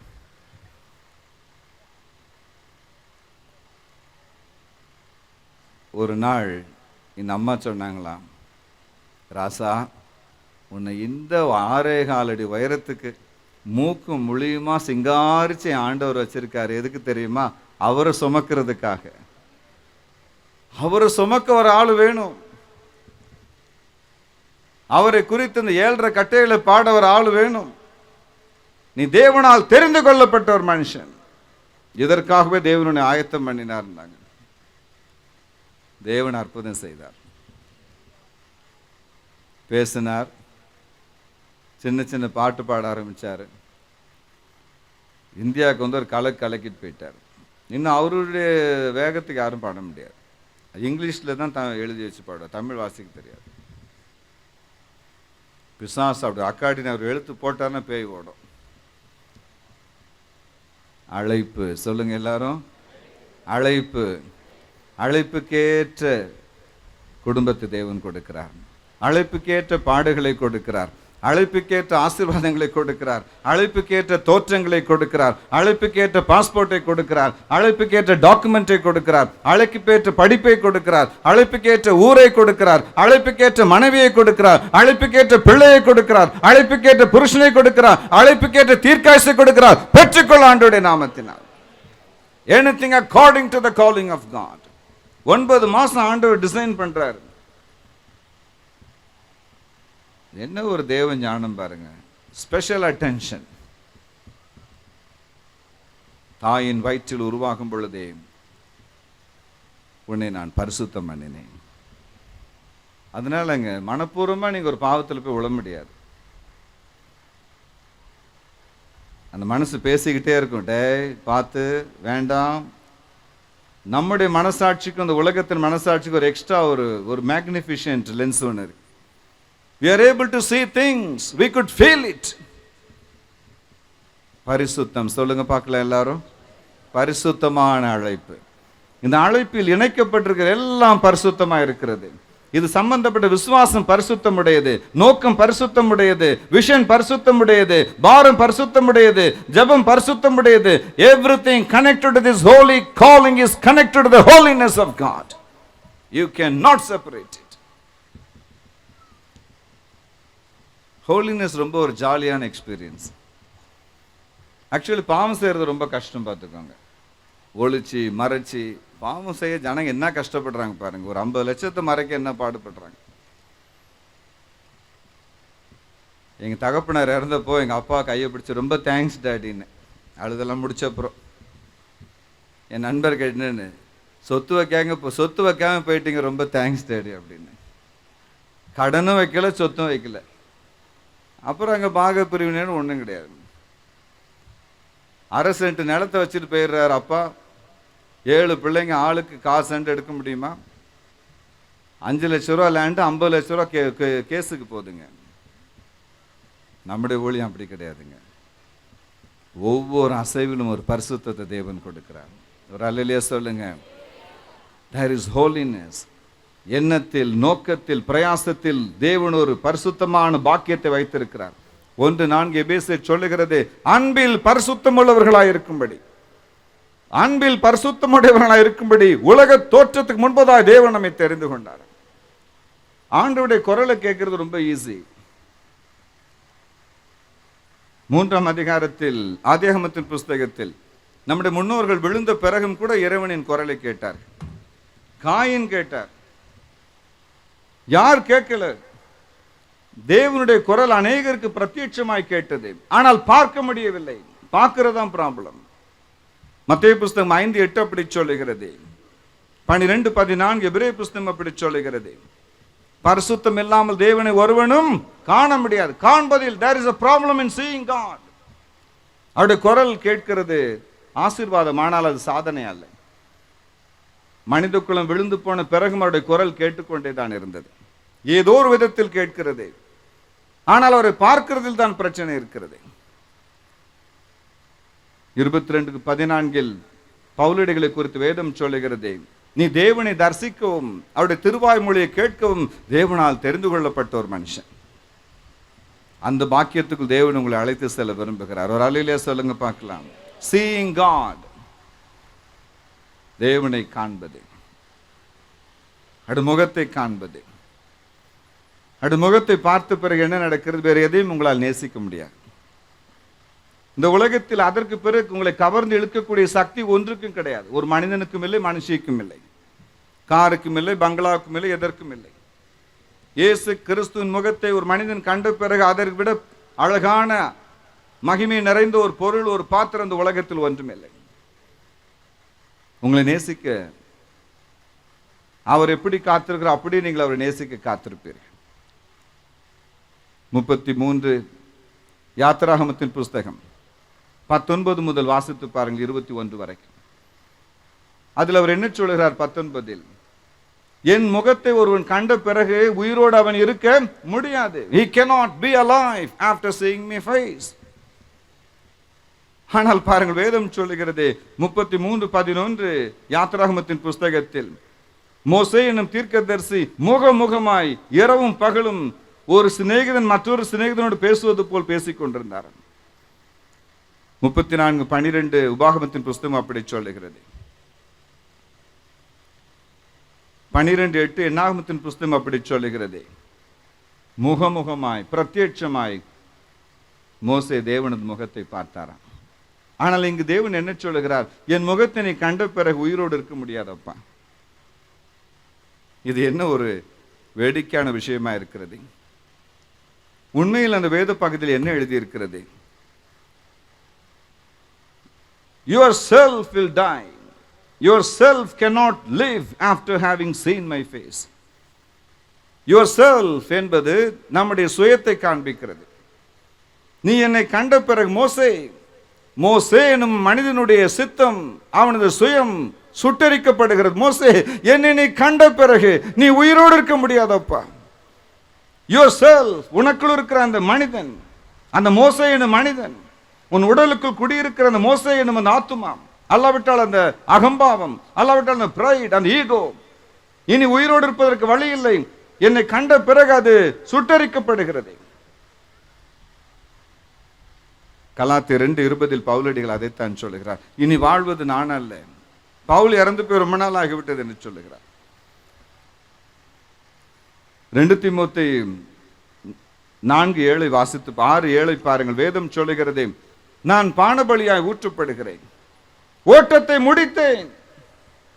என்னங்க அநியாயமா இருக்கிறது? ஓட்டத்தை முடிச்சேன்னு ஒருத்தர் லெட்டர் எழுத முடியுமா? அதுக்கு பிறகு 7 வசனத்தை எழுத முடியுமா? அதற்கு பிறகு ஒரு பிரசங்கம் பண்ண முடியுமா? பவுலடிகள் என்ன சொல்லுகிறார்? நான் ஓட்டத்தை நிறுத்திவிட்டேன், இப்போது ஆண்டவர் என் மூலமாய் ஓடிக்கொண்டிருக்கிறார். நான் பிரசங்கம் பண்ணி முடித்து விட்டேன், இப்போது ஆண்டவர் பிரசங்கம் பண்ணி கொண்டிருக்கிறார். நான் திட்டங்களை எல்லாம் போட்டு முடித்து விட்டு ஆண்டவரின் மூலம் திட்டங்களை போடுகிறார். நான் வாழ்ந்து முடித்து விட்டேன், இப்போது ஆண்டவர் வாழ்ந்து கொண்டிருக்கிறார். அவருடைய சுயம் அழிந்து போனது. மோசேயின் மனிதனுடைய சித்தம் அழிந்து போனது. அவருக்குள் வேறு ஒருவர் குடியிருந்தார். என் பிரியமானவர்களே, அப்படி ஒரு பாக்கியம் இருக்கிறது, தேவனை தரிசிக்கும் பாக்கியம். அவர் நமக்கு வைத்திருக்கிற திட்டங்கள், தீர்மானங்களை காணும் ஒரு பாக்கியம். நமக்காக தானே தேவன் வைத்திருக்கிறார். இந்த வரத்தை நாம் பெற்றுக்கொள்ள வேண்டும். தேவனை பார்க்கும் கண்கள். ஆதியாகமத்தின் புஸ்தகம் 45ஆம் அதிகாரம் 7 முதல் 9 வசனங்களை பாருங்கள். தேவனுடைய மனிதனாகிய யோசேப்பு என்னும் மகாபெரிய தேவனுடைய தீர்க்கதரிசி ஒரு குறிப்பிட்ட கட்டத்தில் வந்து நிற்கிறார். அவருடைய 10 அண்ணன்மார்களும் வந்து ஒரு பாதத்தில் விழுகிறார்கள். அவள் வந்து என்ன சொன்னார்கள்? தம்பி, மன்னிச்சிருப்பா, ஏதோ நாங்கள் கோபத்தில் உன்னை எகிப்துக்கு அனுப்பி வச்சுட்டோம், எதுவும் நீ மனசில் வச்சுக்கிடாது, தப்பா நினைக்காத அப்படின்ட்டு. உடனே யோசேப்பு நம்ம ஊருக்காரங்க ஒரு சிரிப்பு, நம்ம ஒரு சிரிப்பும் பாருங்க. ஒரு நகைச்சுவை வந்தால் எப்படி சிரிப்புமோ அப்படி ஒரு சிரிப்பு அவருக்கு வருகிறது. வாட், என்னது? நீங்க என்ன எகிப்துக்கு அனுப்புனீங்களா? நீங்களா என்ன எகிப்துக்கு அனுப்புனீங்க? அப்படி ஒரு எண்ணம் உங்க மனசுல இருக்குதா? ஐயோ, நாங்க அப்படிதான் நினைச்சுட்டு இருக்கிறோம். நாங்க தானே இப்ப அவனை கையை காலெல்லாம் கட்டிங்க அனுப்பி வச்சோம். யோசேப்பு என்ன சொன்னார்? இல்லை இல்லை இல்லை இல்லை, என்னை தொடுகிறதற்கு கூட உங்களுக்கு அனுமதி கொடுக்கப்படவில்லை. தேவனுடைய ஞானமும் அனுமதியும் இன்றி என்னை தொடுவதற்கு உங்களுக்கு அதிகாரம் இல்லை. நீங்கள் அல்ல, தேவனே என்னை கொண்டு வந்தார். தேவனே என்னை கொண்டு வந்தார். உங்களது கோபத்திற்கு பின்பதாக தேவனுடைய அன்பு என்னை கொண்டு வந்தது. உங்கள் எரிச்சலுக்கு பின்பதாக தேவனுடைய மனதுருக்கம் என்னை கொண்டு வந்தது. உங்களது சதி திட்டங்களுக்கு பின்பதாக தேவனுடைய அன்பின் திட்டம் எனக்காய் போராடி கொண்டிருந்தது. Not you, but God brought me here. He was able to see God. அந்த கடூரமான அண்ணனுடைய முகத்துக்கு பின்பதாக கருணை நிறைந்த இயேசுவின் முகம், தேவனின் முகம் ஒரு கண்களுக்கு தெரிகிறது. God, தேவனை அவன் பார்க்கிறான். கொடுமை நிறைந்த ஒரு அண்ணன், ஒரு சகோதரன் வந்து நிற்கிறான் கத்தியோடு. அந்த அண்ணனுக்கு பின்பதாய் இறைவனுடைய இரக்கத்தை அவன் கண்கள் காண. He saw God. எல்லாவற்றுக்கும் நாம் எல்லாரையும் குறை சொல்லி பழகிவிட்டோம்.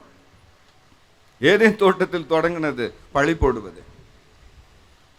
இல்லை பிரியமானவர்களே, நம்மை தொடுவதற்கு இந்த உலகத்தில் ஒருவருக்கும் அனுமதி கொடுக்கப்படவில்லை.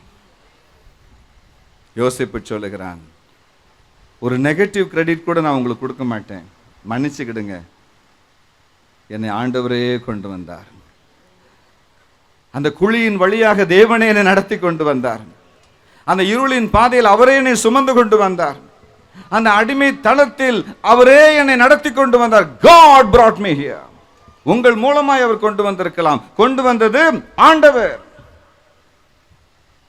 ஒருவேளை உங்கள் சதி திட்டம் என்னை கொண்டு வந்திருக்கலாம். ஆனால் சதி திட்டத்துக்கு முன்பதாக தேவனுடைய கருணையின் மனதுருக்கத்தின் திட்டம், தீர்மானம் மறைந்திருந்தது காணப்படும். God was behind it, not Satan. நம் இருதயம் முழுவதும் கொந்தளிக்கிறது. நான் ரொம்ப கடன்ல கஷ்டப்பட்டேங்க ஒரு காலத்துல. 40 லட்சம் ரூபாய் கடன், 9 கிரெடிட் கார்டு. அப்போ என்னுடைய நண்பருக்கு நான் ஃபோன் பண்ணேன். அவர் பணக்காரர், வருஷத்துக்கு ஒரு கார் வாங்குவார். அதுவும் இந்த 1.5 கோடி கார் தான் ரொம்ப அவருக்கு பிடிக்கும். ஒரு காலத்தில் தேவ தயவினாலும் கிருபையினாலும் அவருக்கு நான் ஒத்தாசை செய்திருக்கிறேன், நன்மை செய்திருக்கிறேன். என்னை அறியாம ஒரு சின்ன ஒரு எதிர்பார்ப்பு, சரி என்னைக்கும் நம்ம ஒரு சின்ன உதவி செஞ்சோமே, இன்னைக்கு நல்லா இருக்காரு, ஒரு ஃபோன் பண்ணி கேட்போம் அப்படின்ட்டு. என் மனைவி எதிரில் ஃபோன் பண்ணி வைக்கும். காருக்குள்ள போய் உட்காந்து ஏசி ஆன் பண்ணிட்டு டிரைவரை வெளியில அனுப்பிட்டு நான் அவருக்கு ஃபோன் பண்ணேன். தொண்டை அடைக்குதுங்க, பேச முடியல. நான் சொன்னேன், பிரதர் ஒரு 50,000 எனக்கு கொடுங்க, இந்த ஒரு கடன்ல இந்த ஒரு சின்ன பணம் எனக்கு கொடுக்க வேண்டியது இருக்கு, நான் கடைசி வரைக்கும் உங்களுக்கு இந்த நன்றியை மறக்க மாட்டேன், உங்களால் முடியும்னு எனக்கு தெரியும், நான் காலையில் ஜோம் பண்ணிட்டு தான் உங்களுக்கு ஃபோன் பண்ணுறேன், எனக்கு இந்த ஹெல்ப் பண்ணுங்க அப்படின்னு சொன்னேன்.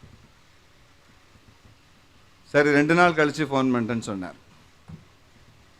2 நாள் கழிச்சு ஃபோன் பண்ணி சொன்னார், நான் ஜோம் பண்ணேன், உங்களுக்கு உதவி செய்கிறது தேவ சித்தம் இல்லைன்னு எனக்கு தெரியுது, அதனால் திரும்ப ஃபோன் பண்ணாதீங்கன்னு வச்சுட்டார். எனக்கு வந்துச்சு பாருங்க ஒரு கோபம்.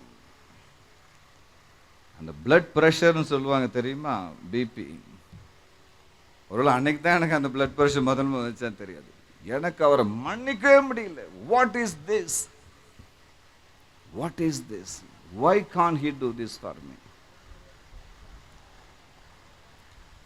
அந்த பாதையில் நான் கடந்து போக தேவன் என்னை அனுமதித்தார்.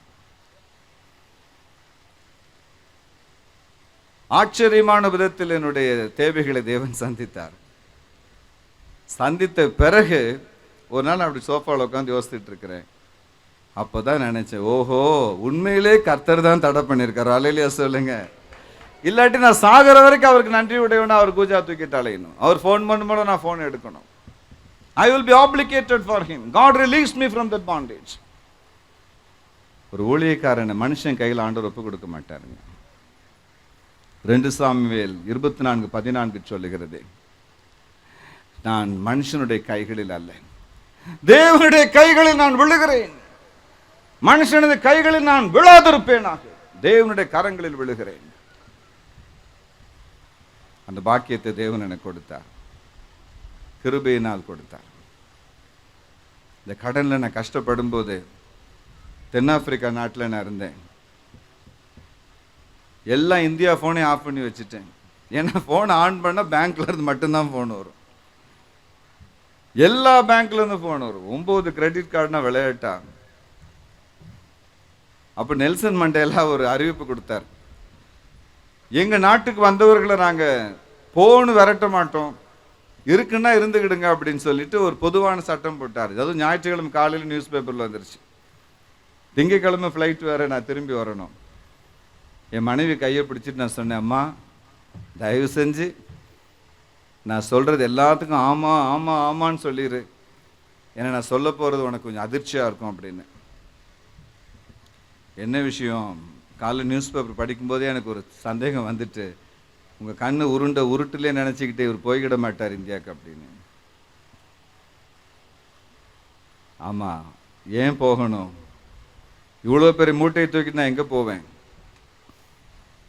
ஆகவே இந்த ஊரில் தங்கிடுவோம்மா, 4 வருஷம் பல்ல கிடச்சிக்கிட்டா பாஸ்போர்ட் கொடுத்துருவாங்க, ஆப்பிரிக்கா பாஸ்போர்ட்டு.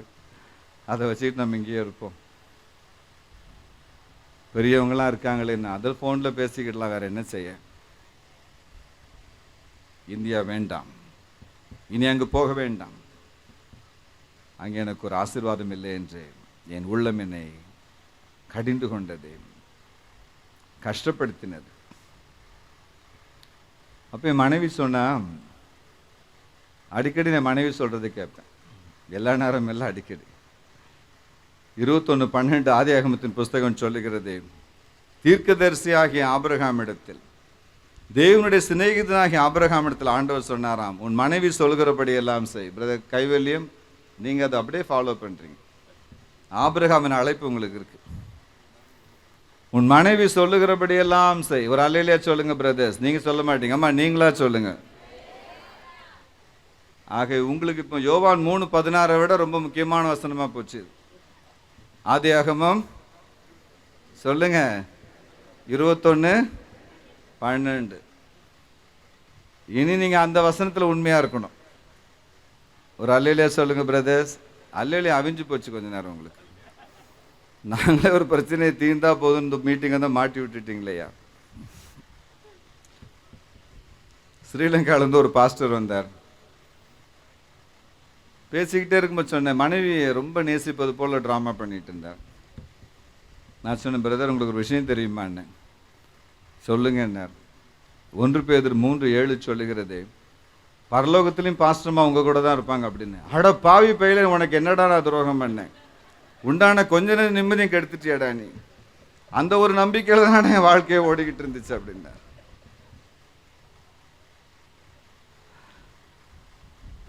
அப்படி எத்தனை பேர் இருக்குங்களா எனக்கு தெரியாது. Glory to God. ஒரு அல்லேலூயா சொல்லுங்க. பரலோகம் ஒரு வித்தியாசமான இடம் பாருங்க. யாரை முழிக்க வேண்டாம்னு நினைக்கிறோம் அவன் தான் வாசல் நிற்பான், வாங்க அண்ணேம்பான். ரொம்ப வெறுத்தீங்கன்னா ஒரே அப்பார்ட்மெண்ட்ல போட்டுருவார் ஆண்டவர். ஒரு அல்லேலூயா சொல்லுங்க. திருவத்தூர்ல ஒரு பெந்தேகோஸ்தே விசுவாசி, பக்கத்து வீட்டுக்காரன் எந்த நாளும் பிரச்சனைங்க. சண்டைன்னா காலிங் இங்கே அடிச்சா அங்கே கேட்கும், அவ்வளோ சவுண்டு காலிங். செருப்பு பிரச்சனைங்க, ஏகப்பட்ட ப்ராப்ளம். அப்போ இந்த பெந்தேகோஸ்தேக்காரன் என்ன பண்ணாச்சு, ஐயோ நமக்கு சண்டை போட்டே நரகத்துக்கு போயிடும் போல இருக்கு, டேய் ராத்திரியோட ராத்திரி நம்ம தாம்பரத்துக்கு ஓடி போயிடணுன்ட்டு 75 அப்பார்ட்மெண்ட் 50 லட்சத்துக்கு கொடுத்துட்டு ஓடினார். ஒரே ராத்திரியில் வீட மாற்றினாருங்க. எங்கே போயிட்டாரு? தாம்பரம் போயிட்டார். பாலெல்லாம் காய்ச்சி முடிச்சு குடிச்சிட்டு சந்தோஷமா கதவை திறந்தா பக்கத்து வீட்டுக்காரன் எதிர் வீட்டில் நிற்கிறான். அவனும் கதவை, டேய் நீ எப்படா வந்த? ஒரே சண்டை மறுபடியும். ஓ மூஞ்சில முழிக்கூடாதாண்டா, நான் ராத்திரியோட ராத்திரி அந்த வீடு பார்த்து வந்தேன், நீ எதிர் வீட்டுக்காரன் எனக்கு தெரியாம போச்சுங்கிறான் அந்த ஆள். சரி விதி நம்மளை விடாத போல ஃப்ரெண்ட் ஆகிக்கிடுவோன்னு இப்போ எல்லாம் ஃப்ரெண்ட் ஆகிட்டாங்க. ரொம்ப யாரை இருக்கிறோமோ அங்கே பக்கத்தில் உட்கார வச்சுருவார், பேசிக்கிட்டு இருங்கன்னு வம்பா பேரும். அன்னைக்கு ஒரு பாஸ்டருக்கு ஆக்சிடென்ட் ஆகிடுன்னா எதிரில் ஒரு பிடிக்காத ஒரு பழைய விசுவாசி வந்துட்டான். உடனே தலையை திருப்பிக்கிட்டே ஓட்டினார் பாருங்க, வண்டி போய் குப்பத்தொட்டி மேலே ஏறி போச்சு. ஒரு அலையிலேயே சொல்லுங்க ஆண்டவருக்கு, சத்தமா சொல்லுங்க. அப்போ என் மனைவி சொன்னா, நீங்க ஒரு பிரசங்கியாரு, காலையில் ஆராதனைக்கு செய்தி ஆயத்தம் பண்ணுவீங்க, நியூஸ் பேப்பர் படிச்சுட்டு இந்தியாவுக்கு போக மாட்டேன், அமெரிக்காவுக்கு போக மாட்டேன்னு பிரசங்கம் பண்ணிட்டு இருக்கீங்க. மூடுங்க எல்லா நியூஸ் பேப்பரையும். முதல்ல அன்னைக்கு 3 நாள் தான், இன்னைக்கு வரைக்கும் திறக்கல. அது ஒரு ஆங்கிலிக்கன் சர்ச், இங்கிலீஷ் சர்ச். முதல் வரிசையில் என்னை கொண்டு போய் உட்கார வச்சாச்சு. அந்த கொயர் மாஸ்டர் வந்தார், என்னை பார்த்து சொன்னார், நீங்கள் தமிழ்நாட்டிலேருந்து வந்தீங்கன்னு கேள்விப்பட்டேன். ராமான்னு, உங்களுக்காகவே நாங்கள் விடிய விடிய ஒரு தமிழ் பாட்டு ப்ராக்டிஸ் பண்ணிட்டு வந்திருக்கிறோம், கொஞ்சம் குறைகள் இருந்தால் மன்னிச்சுக்கிடுங்க. இந்த தமிழ் பாட்டுக்கு பிறகு ஐயா பிரசங்கம் பண்ணுவான்னு அனௌன்ஸ் பண்ணிட்டாங்க. அந்த கீபோர்டில் அப்படி கையை வச்சாங்க பாருங்க. அப்படி கையை வைக்கும்போதே அந்த மியூசிக்கில் தெரிஞ்சு போச்சு இது என்னடா பாட்டு அப்படின்ட்டு. எனக்கு இந்த புது பாட்டே பிடிக்காதுங்க, பிடிக்காத விரோதி இல்லை, அது ஒரு பழக்கம் கிடையாது. எங்கள் அம்மா அப்படி பழசே பாடி பாடி எந்த நேரம் பழைய பாட்டை பாடி புது பாட்டுன்னு இருக்குன்னே தெரியாமல் போச்சுங்க. ஆனால் இங்கே அங்கே போகிற இடங்களில் நான் பாடெல்லாம் கேட்குறது வழக்கம்தான். அந்த அந்த கீ போடும்போதே எனக்கு தெரியும் என்ன பாடணும். அப்படி கீழே கை வைக்கிறாங்க பிரதர்ஸ் அண்ட் சிஸ்டர்ஸ், என் கண்ணில் அப்படி தண்ணி கொட்டுது, குற்றாலம் கொட்டுது. தேம்பி தேம்பி அழுறேன். அந்த பாட்டை அவங்க தொடங்கிறதுக்குள்ளே கண்ணீருங்க வெள்ளமாகி விட்டது. பாட பாட பாட உள்ள இருந்த அந்த எல்லா பாரமும் கண்ணீர் வழியா வெளியே ஓடி வந்து ஓடி வந்து ஓடி வந்து அந்த பாடல் முடிவு சின்ன பிள்ளை மாதிரி என் மனைவி கையை பிடிச்சேன். நாளைக்கு முதல் ஃப்ளைட்ல இந்தியாவுக்கு போறோம் அப்படின்னு ஒரு அல்லேலூயா சொல்லுங்க. அடுத்த நாள் வந்தேன். ஒவ்வொரு பேங்க்குக்கு நானே ஃபோன் பண்ணேன். எந்த ஃபோன் காலை கண்டு பயந்து நடுங்கணும் அதே பேங்க்கு நானே ஃபோன் பண்ணி நான் சொன்னேன், இந்த ஒரு சூழ்நிலையில் நான் இருக்கிறேன், நான் ஒரு ஊழியக்காரன், உங்களை ஏமாற்ற மாட்டேன். I spoke to every manager possible. எல்லாருடைய கண்களில் ஆண்டவர் எனக்கு தயவு கிடைக்கும்படி செய்தார். 6 மாதத்தில் எல்லாவற்றையும் அவர் தீர்த்து என்னை விடுதலை செய்தார். இந்த பாட்டு தான் என்னை காப்பாத்திச்சு அன்னைக்கு. இல்லாட்டி நிச்சயம் இருந்தேன் அன்னைக்கு அடுத்த நாளைக்கு அந்த பம்ப் ஒழுங்கா வேலை செஞ்சிருக்காது. ஃப்ளைட்டு நிம்மதியாக நான் ஏறி இருக்க முடியாது, சந்தோஷத்தோட மெட்ராஸ் வந்து இறங்கி இருக்க முடியாது. கர்த்தர் இந்த ஒரு பாட்டை வைத்து என்னை காப்பாற்றினார். ஆசையாக இருக்கா அந்த பாட்டை கேட்கணுன்னு. எனக்கு இவர் மியூசிக்கை போட மாட்டேங்கிறார், நான் எப்படி பாடுறது? உள்ளான மனிதன் நாளுக்கு நாள் புதிதாக்கப்படுகிற நேரம் இது. உள்ளான மனிதன் நாளுக்கு நாள் புதிதாக்கப்படுகிற நேரம் இது.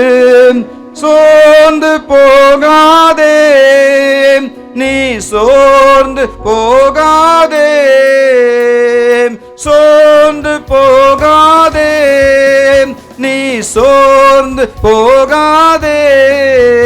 அதி சீக்கிரத்தில் நீங்கிவிடும் இந்த லேசான உபத்திரவம்.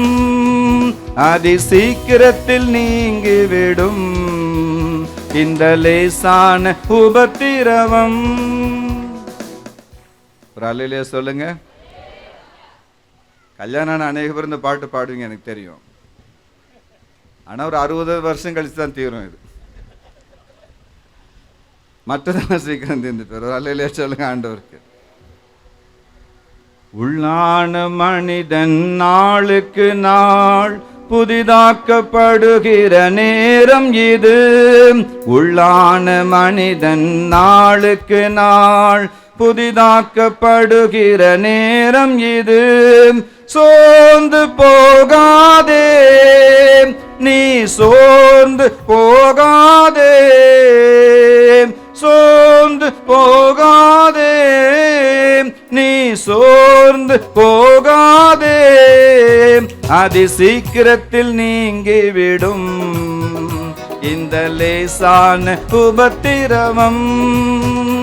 அதி சீக்கிரத்தில் நீங்கிவிடும் இந்த லேசான உபத்திரவம்.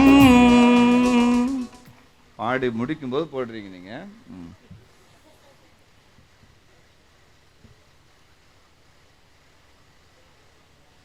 தேவனை காண்பது, ஒவ்வொரு விஷயத்திலும் அவரை காண்பது. நான் நார்த் ஈஸ்ட் இந்தியா ஊழியத்துக்கு போயிருந்தேன். அப்போ ஒரு வாத்தியார் குடும்பம், பொன்னாடைன்னா அது உண்மையான பொன்னாடை, எப்படி ஒரு 5-10,000 ரூபா இருக்கும் போல. பொன்னாடையை போத்திட்டாங்க, தங்கத்தில் ஒரு மோதிரம் கொண்டு வந்து போட்டாங்க. மோதிரம் போடுவீங்களான்னு கேட்டுதான் இல்லை, நல்லவில் கேட்காம போட்டாங்க. ஷூ, அது ஒரு 10-15,000 இருக்கும் போல, ஷூ கொண்டு வந்து மாட்டிட்டாங்க. ஃப்ளைட் டிக்கெட் வாங்கி கொடுத்துட்டாங்க. பெஸ்ட்டு சாப்பாடுங்க இன்னைக்கு, ஹல்திராம் ஸ்வீட் ஒரு 5 கிலோ. நான் ஃப்ளைட்டில் வரும்போது நினச்சேன், ஆண்டவரே இந்த வாத்தியாருக்கு என் மேலே எவ்வளோ அன்புப்பா, பொன்னாடை போத்து இந்த கெட்டகுமாரங்க அவங்க அப்பா என்னெல்லாம் செஞ்சாரோ எல்லாம் இந்த ஆள் எனக்கு பண்ணிட்டாரு. அவ்வளோ அன்பு ஸ்நேகம் இவருக்கு என் மேலே, ரொம்ப நன்றி ஆண்டவரே. நான் சொல்லும்போது ஆண்டவர் என்கிட்ட கேட்குறாரு, அட முட்டா பையலே, குருட்டு பையலே, என்ன நீ பார்க்கலையாடா அப்படின்னார். அந்த வாத்தியார் மூலம் உனக்கு பொன்னாடை போத்துனது நான் தானே. அந்த மனிதனின் மூலமா அவன் கரத்தில் அந்த வலையில அந்த மோதிரத்தை போட்டது நான் தானப்பா, இட்ஸ் மீ. அந்த குறிப்பிட்ட மனிதனின் மூலம், அந்த ஆத்மாவின் மூலம் உனக்கு விமான டிக்கெட் வாங்கி கொடுத்தது நான். I did it. Could you not see me? Could you not see me? Could you not see me behind of all these great people supporting you? அந்த விருந்துக்கு பின்னால அந்த கைகள் என்னுடைய கைகள் அல்லவா, நான் தானே உனக்கு அந்த சோறை அள்ளி போட்டேன். ஃப்ளைட்டு முழுக்க அழுதுங்க உட்காந்து. எங்கெங்கு நோக்கினும் சக்தி மயம் அப்படிம்பார் பாரதியார். அந்த மாதிரி ஆயிப்போச்சு இப்போ என் கண்ணு. எல்லாவற்றிலும் தேவனை பார்க்கிற கண்கள் பாக்கியமுடைய கண்கள். ஹல்லேலூயா. ஒரு கத்தோலிக்க பாதிரியார் இருந்தார், ஒரு இவாஞ்சலிஸ்ட். அவருக்கு ஒரு எடுபடி பாதிரியார். மிஷினரியை அனுப்பிட்டாங்க 2 பேரையும். ஒரு கிராமத்துக்கு போனா ஏகப்பட்ட உபசரிப்பு. 5 வருஷம் ஊழியம் செய்தாங்க. பிறகு ரொம்ப ஒரு கடின உபதேசி, அதனால ஜனங்களுக்கு அவர் பிடிக்கல, அந்த பண்ணையாருக்கு பிடிக்கல. உடனே அவர் விரட்டி விட்டுட்டார், ஓடி போங்க எங்கேயாவது, உங்களால பெரிய பிரச்சனையா இருக்கு அப்படின்னு. இந்த எடுபடிக்கு பயங்கர கோபம், என்னங்க அநியாயமா இருக்கு, நன்றி கெட்ட ஜனங்களா இருக்காங்க, ஒரு சாபம் விடுங்க சாமியாரு. 5 வருஷம் ஊழியம் செஞ்சிருக்கும், இப்படி ஒரு 5 நிமிஷத்துல விரட்டி விட்டுட்டாரு, என்னங்க அநியாயமா இருக்கு அப்படின்னு. அப்போ பாதிரியார் சொன்னாராம், யாரும் என்ன விரட்டலையப்பா, உனக்கு எதுவும் பித்துக்கித்து பிடிச்சி போச்சா அப்படின்னாராம். என்னங்க 5 வருஷம் முன்னாலும் உங்களை வாங்க வாங்கன்னு கூப்பிட்டாரு, அதை மறந்துட்டீங்களா? என்ன யாரும் வாங்கன்னு கூப்பிடலையேன்னாரு. என்னங்க வீடு கொடுத்தாரு, எனக்கு யாரும் வீடு கொடுக்கலையேனார். சோறு, எனக்கு யாரும் சோறு போடலையேன்னார். சின்ன சாமியார் குழப்பமா போச்சு. ஷாக்ல ஐயாக்கு எதுவும் ஆயிட்டு போலையே, எப்படி இவரை கொண்டு போய் வேட்டிங்கன்ல சேர்க்கிறது? தங்கமான மனுஷன், இவாஞ்சலிஸ்ட், பியூர் இவாஞ்சலிஸ்ட், ஹோலி இவாஞ்சலிஸ்ட். திருமணம் செய்யாம அந்த சுவிசேஷ மிஷினரியா இருந்த ஒரு கடவுளுடைய மனுஷன். ஊருக்கு வெளியில 2 பேரும் நடந்து போறாங்க. அது அந்த காலத்தில் அப்படிதானே. பேக் எடுத்துட்டு உதவி பாதிரியார் கேட்டாராம், தப்பா நினைக்காதீங்க சாமி, நேற்று வரைக்கும் நல்லா தானே இருந்தீங்க, எது கேட்டாலும் இடக்கு முடக்க ஆன்சர் பண்றீங்களே, என்ன ஆச்சு உங்களுக்கு? அட முட்டா பையலே, உனக்கு ஒரு ரகசியம் தெரியாதுடா. 5 வருஷம் முன்னாடி வாத்தியார் கூப்பிட்டார், பண்ணையார் கூப்பிட்டார், அவர் கூப்பிடல, ஆண்டவர் கூப்பிட்டார். வா மகனே வா மகனே, ஆண்டவர் கூப்பிட்டார். அவர் தான் வீடு கொடுத்தார், அவர் தான் சோறு போட்டார். அவரே சொல்றாரு, அடுத்த கிராமத்துக்கு போங்கப்பா, ரொம்ப பிரசங்கம் பண்ணிட்டீங்க. பண்ணையார் வரட்டல, பண்ணையாருக்குள்ள இருந்து ஆண்டவர் என்ன போ சொல்றாரு. I could see God in this matter. ஒரு அல்லேலூயா சொல்லுங்க. God சொல்லுங்க. God, கர்த்தர். 40 அதிகாரம் கடைசி வசனம் ஆதியாகமத்தின் புஸ்தகம் சொல்லுகிறது, பான பாத்திரக்காரன் நினையாமல் எப்படிங்க நினைக்காம இருக்க முடியும்? மனசை தொட்டு சொல்லுங்க. ஒவ்வொரு முறையும் திராட்சை ரசத்தை பானபாத்திரத்தில் அவன் ஊற்றும் பொழுதெல்லாம் அவனுக்கு ஞாபகம் வராதாம்? கட்டாயமாய் வரும். ஒவ்வொரு முறையும் திராட்சை ரசத்தை பார்வோனின் கையில் கொடுக்கும் நினைவு வராதா? கட்டாயமாய் வரும். 2 வருஷம் நினைக்கலங்க, நடுவில் வேற ஒரு பர்த்டே வந்துருச்சு பார்வோனுக்கு. ஐயோ, போன பர்த்டேல எனக்கு விடுதலை கொடுத்து மனிதனாயிற்று என்ற எண்ணம் வராமல் போனது. தேவன் மறக்கும்படி செய்தவர். அல்லேலூயா சொல்லுங்க பார்க்கலாம். தேவன் மறக்கும்படி செய்கிறார். தன்னுடைய நோக்கத்தை, திட்டத்தை நிறைவேற்றுவது மறதி ஆவியை கொடுக்கிறார். 88:7-8 சங்கீத புஸ்தகம் சொல்லுகிறது, மறதியின் பூமியில் நாம் இருக்கிறோம். ஆண்டவர் மறக்கும்படி செய்தார். மறக்கும்படி செய்தாரா இல்லையா? எத்தனை விசுவாசி உங்களை மறந்துட்டாங்க? நீங்க பண்ணாத உபவாசமா, ஜெபமா? சொல்லுங்கம்மா, சொல்லுங்க. இந்தியாவில் இருக்கிற போதகர்கள் மாதிரி தியாகம் உலகத்தில் எங்கேயுமே கிடையாதுங்க. நாங்கள் ஒரு வெளிநாட்டு ஊழியத்துக்கு போயிருந்தோம். சனிக்கிழமை போதகருக்கு லீவு, அவர் யாரையும் பார்க்க மாட்டார், பிரசங்க ரெடி பண்ணுறேன்னு சொல்லிட்டு. வெள்ளிக்கிழமை ராத்திரி விசுவாசி இறந்து போயிட்டார். சர்ச்சில் தான் அடக்காரது நடக்குது, போகலையே அவர். ஏன் லீவ் அன்னைக்கு செத்து போனால் அவன் ப்ராப்ளம் நீட்டார், போகவே இல்லைங்க. அன்னைக்கு வேற அவர் வீட்டுக்கு நான் சாப்பிட போயிட்டேன், சாப்பாடே இறங்க மாட்டேங்க எனக்கு, அப்படியே கல் மாதிரி உட்காந்துருக்காரு. அது லீவு பாஸ்டர் பார்த்துக்கிடுவாரு. சனிக்கிழமை யாரு என் மாமியாரே செத்தாலும் போக மாட்டேன் அப்படின்னா ஒரு அல்லையா சொல்லுங்க. இல்லை அவர் செத்தா போவாரா இருக்கும், இல்லைனா சனிக்கிழமை இறந்துட்டு பரலவங்க போக மாட்டேன்னு உட்காந்துருப்பாரா இருக்கும். அந்த இருதயத்தினுடைய நினைவு அப்படி இருக்குது. அதை நான் குற்றப்படுத்த மாட்டேன். நாம் அப்படி கிடையாதுங்க. காது குத்த நம்ம தான், மூக்கு குத்த நம்ம தான், மொட்டை அடிக்க நம்ம தான், உயிர் போகும்போது நம்ம தான், போன பிறகு நம்ம தான். சொல்லுங்களேன், எல்லாம் நம்ம தான். டவுரி வாங்கி கொடுத்து ஒரு டைத்து வேற ஒருத்தர் கேட்டார், என்னங்க 50,000 வாங்கி கொடுத்தேன்னா 5,000 கொடுக்கலேன்ட்டார். அந்த லெவல் வேறு இப்போ அங்கங்கே போயிட்டு இருக்கு. ஆளினால் அழகராஜாம்பாங்க எங்கள் ஊரில். நம்ம ஆளினால் அழகராஜா கிடையாதுங்க. ஆண்டோடைய சித்தத்தை செய்ய மாத்திரம் நாம் அழைக்கப்பட்டிருக்கிறோம். அல்லேலூயா சொல்லுங்க. தகுதி அல்ல. 6:2 அப்போஸ்தலர் புஸ்தகம் சொல்லுகிறது, நாங்கள் தேவவசனத்தை போதிக்காமல் பந்தி விசாரணை செய்வது எங்களுக்கு தகுதி அல்ல. It's not fitting for us. நான் அதை குறித்து நான் அடுத்த பாயிண்ட்ல உங்களுக்கு வருவேன். பரிசுத்தம் சொல்லுங்க எல்லாரும். பரிசுத்தம். பரிசுத்தத்தில் வளரணும்னு எப்படி நம்ம கண்டுபிடிக்கிறது? You will see God. ஒவ்வொரு செயலுக்கு பின்பதாகவும் நீங்கள் இறைவனை பார்க்கும் பாக்கியம் உங்களுக்கு எத்தனை பேருக்கு இந்த பாக்கியம்? கரங்களை தட்டி ஆண்டவருக்கு நன்றி செலுத்த பாருங்க. இவன் கொடுக்கவில்லை, தேவன் இவன் கொடுக்கும்படி தேவன் விரும்பவில்லை. தேவன் தடை செய்தார் அந்த பணத்தை, அந்த கடனை தேவன் தடை செய்தார், அந்த உதவியை தேவன் தடை செய்தார். நம்ம சொல்ல முடியுமா? இல்லை. அன்னைக்கு அந்த ஐயா உதவி செஞ்சிருந்தா, அம்மா எனக்கு நன்மை செய்திருந்தா எவ்வளவு நல்லா இருந்திருக்கும். தேவனுடைய மனுஷன் வாழ்க்கையில் அப்படி அல்ல. அவன் தேவனை பார்க்கிறான். ஒவ்வொரு அன்பிலும் தேவனை பார்க்கிறான், ஒவ்வொரு உதவியிலும் தேவனை பார்க்கிறான். He is God. தேவனை பார்க்கும் ஒரு பாக்கியம். கல்யாண வீட்டுக்கு போனா பரிசு கொடுப்பாங்க, பார்த்துருக்கீங்களா? பார்த்துருக்கீங்களாமா? பெரிய பெரிய பெட்டியில் வரும் பரிசு.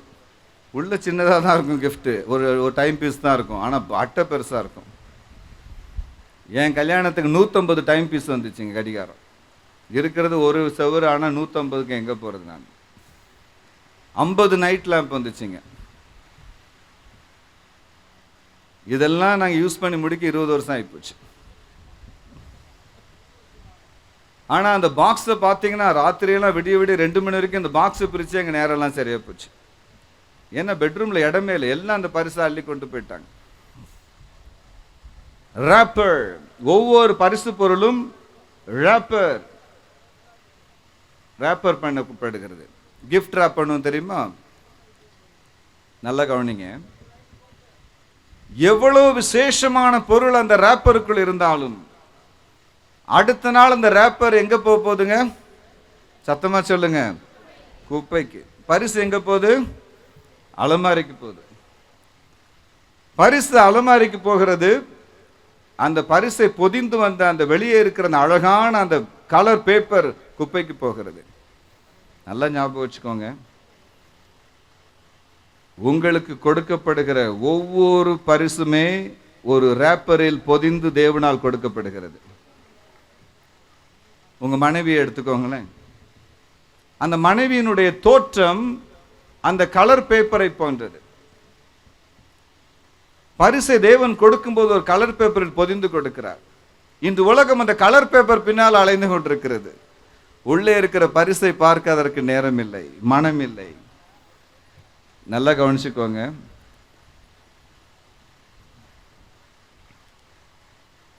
மாப்பிள்ளை விஷயத்துல அப்படிதான். மூக்கு மொழியுமா மாப்பிள்ளை. எம்ஜிஆர் மாதிரி ஒரு மாப்பிள்ளையோட ஒரு அம்மா கேட்டுச்சான்ட்டு. ஆச்சுன்னா அப்போ 80 வயசுல தான் ஒரு மாப்பிள்ளையை பார்க்கணும் உங்களுக்கு. ஒரு அலையிலே சொல்லுங்க.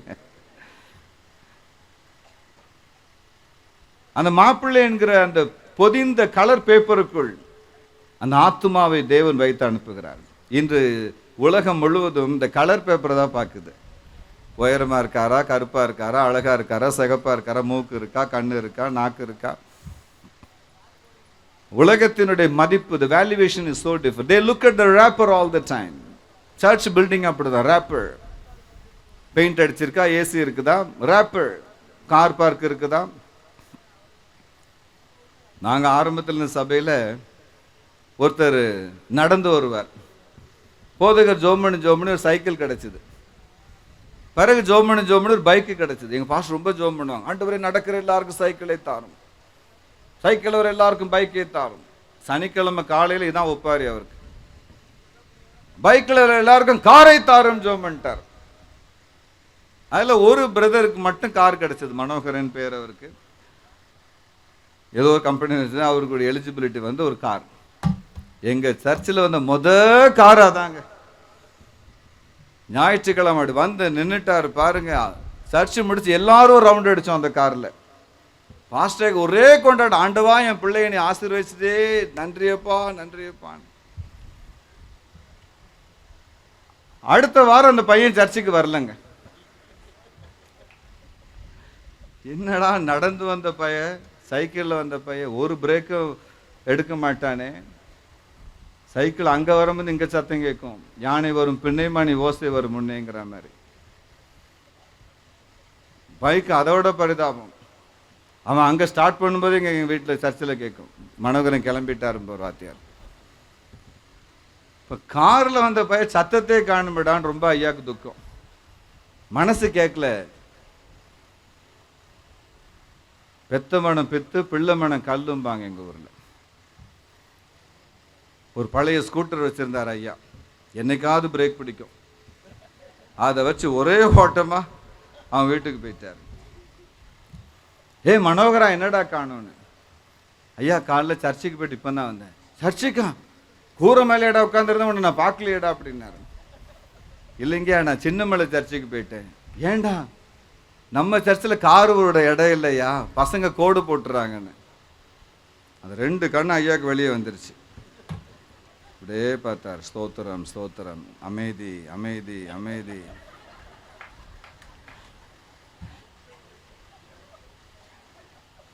நேரா வீட்டுக்கு வந்தாருங்க.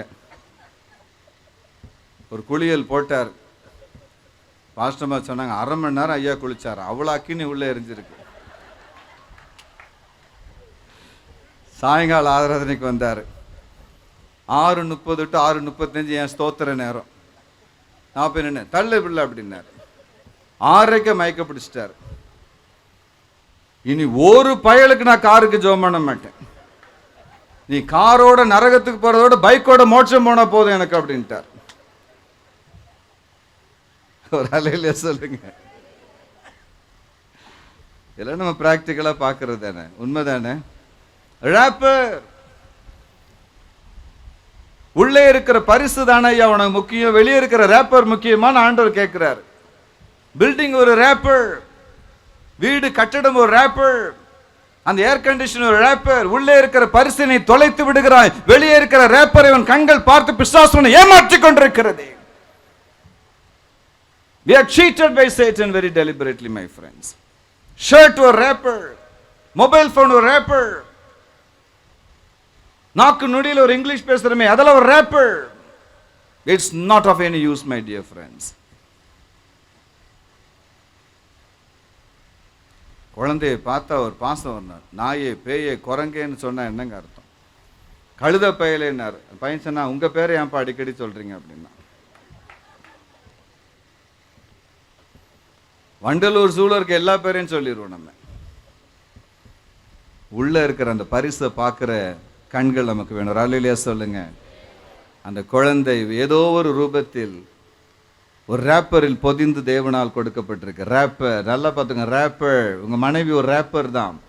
உள்ளே அந்த பரிசுத்தமான அந்த அன்பு நிறைந்த அந்த ஆத்துமா ஒரு ரேப்பருக்குள் மறைத்து வைக்கப்பட்டிருக்கிறது. மனிதனுடைய கண்கள் அந்த வயதான ரேப்பரை பார்க்கிறது, அந்த கிழட்டு தன்மையை பார்க்கிறது, அந்த உதிர்ந்து போன முடியை பார்க்கிறது, அந்த உடைந்து போன நகத்தை. But God is helping you to see what is inside, my friends. When you see the reality of the world, your perception will be changed. ஒரு நாள் அந்த வரத்தை எனக்கு ஆண்டவர் கொடுத்தாருங்க. சாட்சியாக தான் நான் சொல்கிறேன். மனுஷனுடைய இருதயத்தை பார்க்கிற ஒரு வரத்தை எனக்கு கொடுத்தாரு. அதுக்கப்புறம் என் வாழ்க்கை கண்ணீர் தாங்க.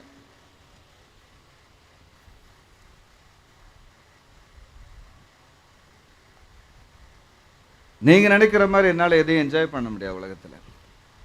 எல்லா ஆசீர்வாதம் ஆண்டவர் எனக்கு கொடுத்துருக்கிறார். 3 மணி வரைக்கும் நான் ராத்திரி தூங்க மாட்டேன். ஒவ்வொரு மனிதனுடைய நிர்பந்தத்தை தேவன் எனக்கு காண்பிப்பார். How desperate this man, the compulsion of this person, the brokenness of the spirit, the reality behind what's happening around.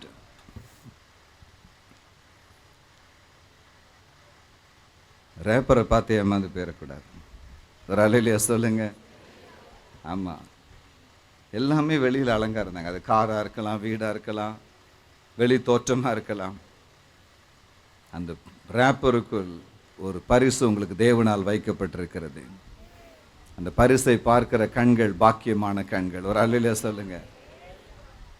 ஒரு கதையை சொல்லி நான் முடிக்க போகிறேன். டீ குடிக்கணும்.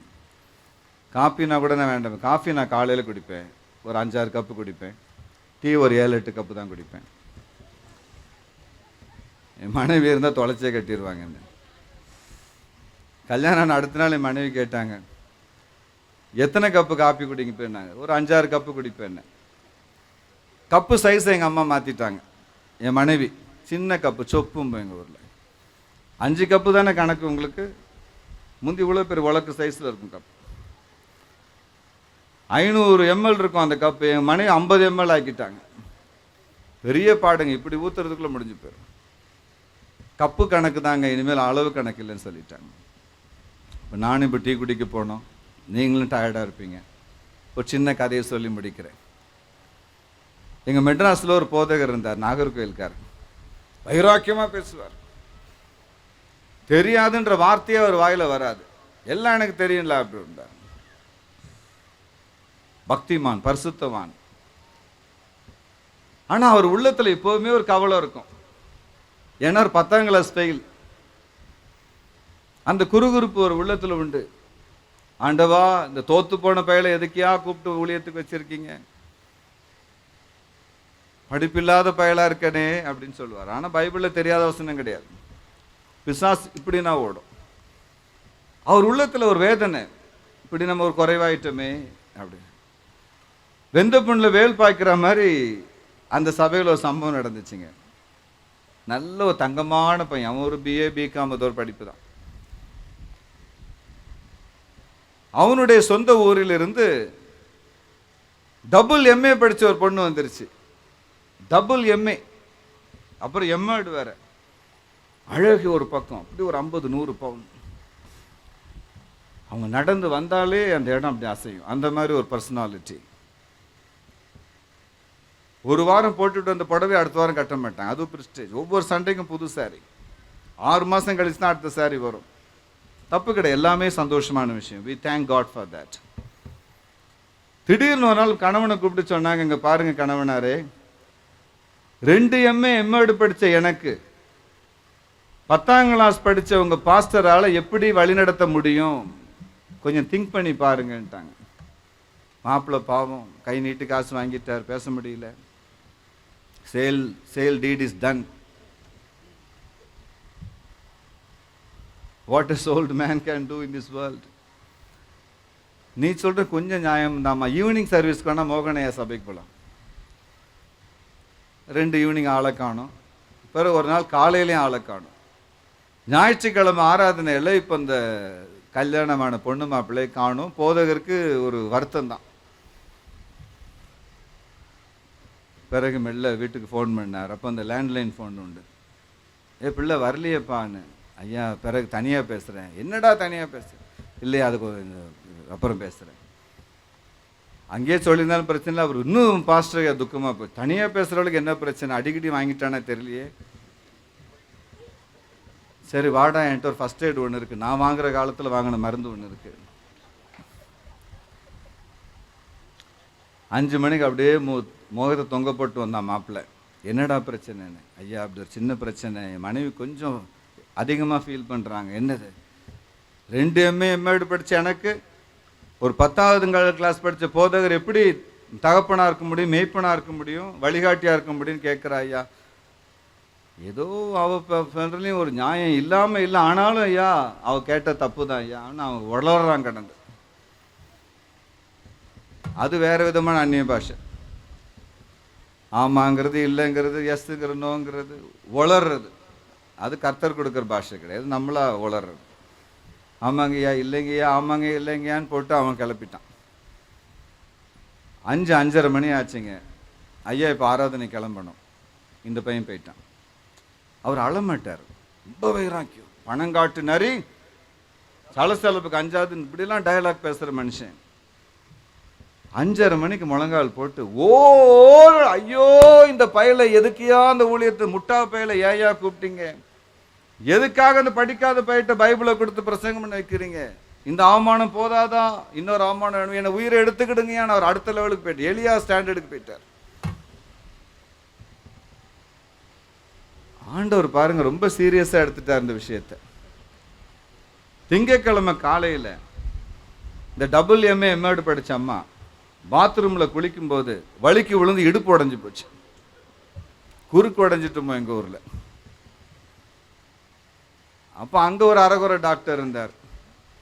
அப்போலோக்கு போனா சொத்தை எழுதி வாங்கிடுவான்ப்பா, புத்தூருக்கு போ, அவன் தான் ஸ்டெடியா கட்டி விடுவான், 6 வாரத்துல உங்க அம்மா அப்படி இருந்து நடந்துருவாங்கடா, புத்தூர் தான் பெஸ்ட்டுன்னு எல்லாரும் சொன்னோன்னு அம்பாசடர் காரில் தூக்கி போட்டு காரு புத்தூர் போயிருச்சு. இப்போ விடிய முந்தி கார் எங்கே போயிட்டு சொல்லுங்க, புத்தூர் கேள்விப்பட்டிருக்கீங்களா? புத்தூர் மாவுக்கட்டு. புத்தூர் மாவுக்கட்டு போடுற இடத்துல பெரிய கியூ. இது டீச்சரம்மா அப்படி இப்படி என்னத்தையோ சொல்லி வரிசை கொண்டு போயிட்டாங்க. பெரிய வாழை இலையில நல்லெண்ணெய் ஊற்றி அந்த அம்மா படுக்க வச்சாச்சு. வழுக்கி ஓடுது, பிடிச்சு பிடிச்சு இழுத்து உட்கார வைக்கிறாங்க. அப்போ டாக்டர் எங்கம்மா, இங்கே தான் யானு, அப்போ கவுந்து படுப்பில்லை அப்படின்னாரு. அப்போ அந்த அம்மா தலை குப்புற போட்டாச்சு. இப்போ ட்ரீட்மெண்ட் கொடுக்கணும். இப்போ அந்த இடுப்பு எலும்பை கண்டுபிடிச்சிட்டார் வைத்தியர். அந்த ஒரு வளையல் மேலே அந்த வளையல் அப்படி தூக்கி விட்டுக்கிட்டாரு. புத்தூர் வைத்தியர் அரகுறை தமிழ் பேசுவார். அப்படியே அந்த நல்லெண்ணெய் வச்சு ஆழம் பார்க்குறார், டெப்த்து, அதாவது அந்த எலும்பினுடைய அந்த தன்மையை பார்க்குறார், எங்கே உடஞ்சிச்சின்னு செக் பண்ணுறார். அப்படியே அந்த எண்ணெயை போட்டு போட்டு பதம் பார்த்துட்டு இருக்கார். எங்கே நம்ம இதை சரி பண்ணுற, எங்கே ப்ரெஸ் பண்ணணும் அழுத்தணும்னு அவருக்கு மனசில் கணக்கு ஓடிக்கிட்டு இருக்கு. படார்னு அழுத்திடுவாங்க. அழுத்திட்டா எலும்பு ஒன்றா சேர்ந்துடும். ஆனால் அந்த வேதனை யாரும் தாங்க முடியாது. பேச்சு கொடுத்துக்கிட்டே செய்வாங்க. எதிர்பாராத நேரத்தில் ஒரு அமுக்கம் அமைக்கிடுவாங்க. பேசிக்கிட்டே இப்போ வாத்தியர் கேட்குறார், தாயி நீ என்னம்மா படிச்சிருக்கேன்னு கேட்குறார். MA அப்படி ஒரு படிப்பு இருக்காம்மா. ஹஸ்பண்ட் டிரான்ஸ்லேஷன் MA வழியில் பிள்ளை கொஞ்சம் வேகமாக இழுத்துட்டா. அப்புறம் மேட் இல்லைம்மா எம்மேடு தான் அப்படி சொல்கிறா ஐயா. அந்த வழியில் இவன் ஒரு டிரான்ஸ்லேட்டர் வேலை பார்த்துட்டு இருக்காங்க உட்காந்து. வாங்கின காசுக்கு அதையாவது பண்ணல ஒழுங்க.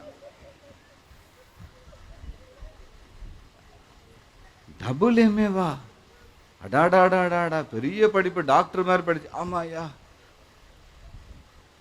நான் என்ன படிச்சிருக்கேன் தெரியுமாம்மான்னு கேட்டார் வைத்தியர். சொல்லுங்க ஐயா. ஸ்கூலுக்கே போலம்மா. பள்ளிக்கூடம் எந்த பக்கம் இருக்குன்னே தெரியாது. பிறந்த நாள் தான் அந்த வாழை இலையில் தான் நான் கிடக்கிறேன். அப்படி இன்னொரு 1/2 லிட்டர் எண்ணெய் ஊத்துங்கடா முதுகில் நீட்டார். இப்போ ட்ரீட்மெண்ட் தொடங்க போகிற நேரம். தாயி உன் தலையெழுத்தை பார்த்தியா? ஆண்டவன் எப்படி எழுதியிருக்கான் பாரு உனக்கு. 2 MA படிச்சவனுக்கு பாத்ரூம்ல நின்று ஒழுங்கா குளிக்க தெரியல, கீழே விழுந்து இடுப்பு உடைச்சிட்டு வந்திருக்கிற. 2 MA படிச்ச உனக்கு பள்ளிக்கூடத்துக்கே போகாத ஒரு வைத்தியரை வச்சு ஆண்டவன் ட்ரீட்மெண்ட் கொடுக்கறான் பாத்தியா அப்படின்னாரு.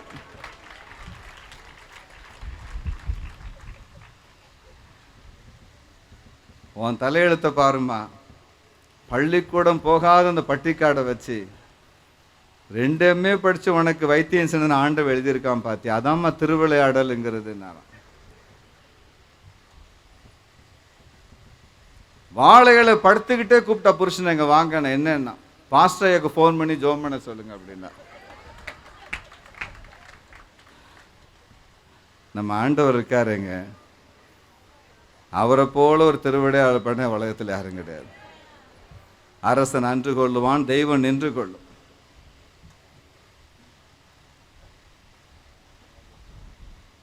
அழைப்பு பரிசுத்த அழைப்பினால் அழைத்தார். நம்ம எல்லாம் எழுந்து நிற்போமா, ஜெபம் பண்ணுவோம். இந்த செய்தி நாளைக்கும் தொடர கர்த்தர் நமக்கு உதவி செய்வார்.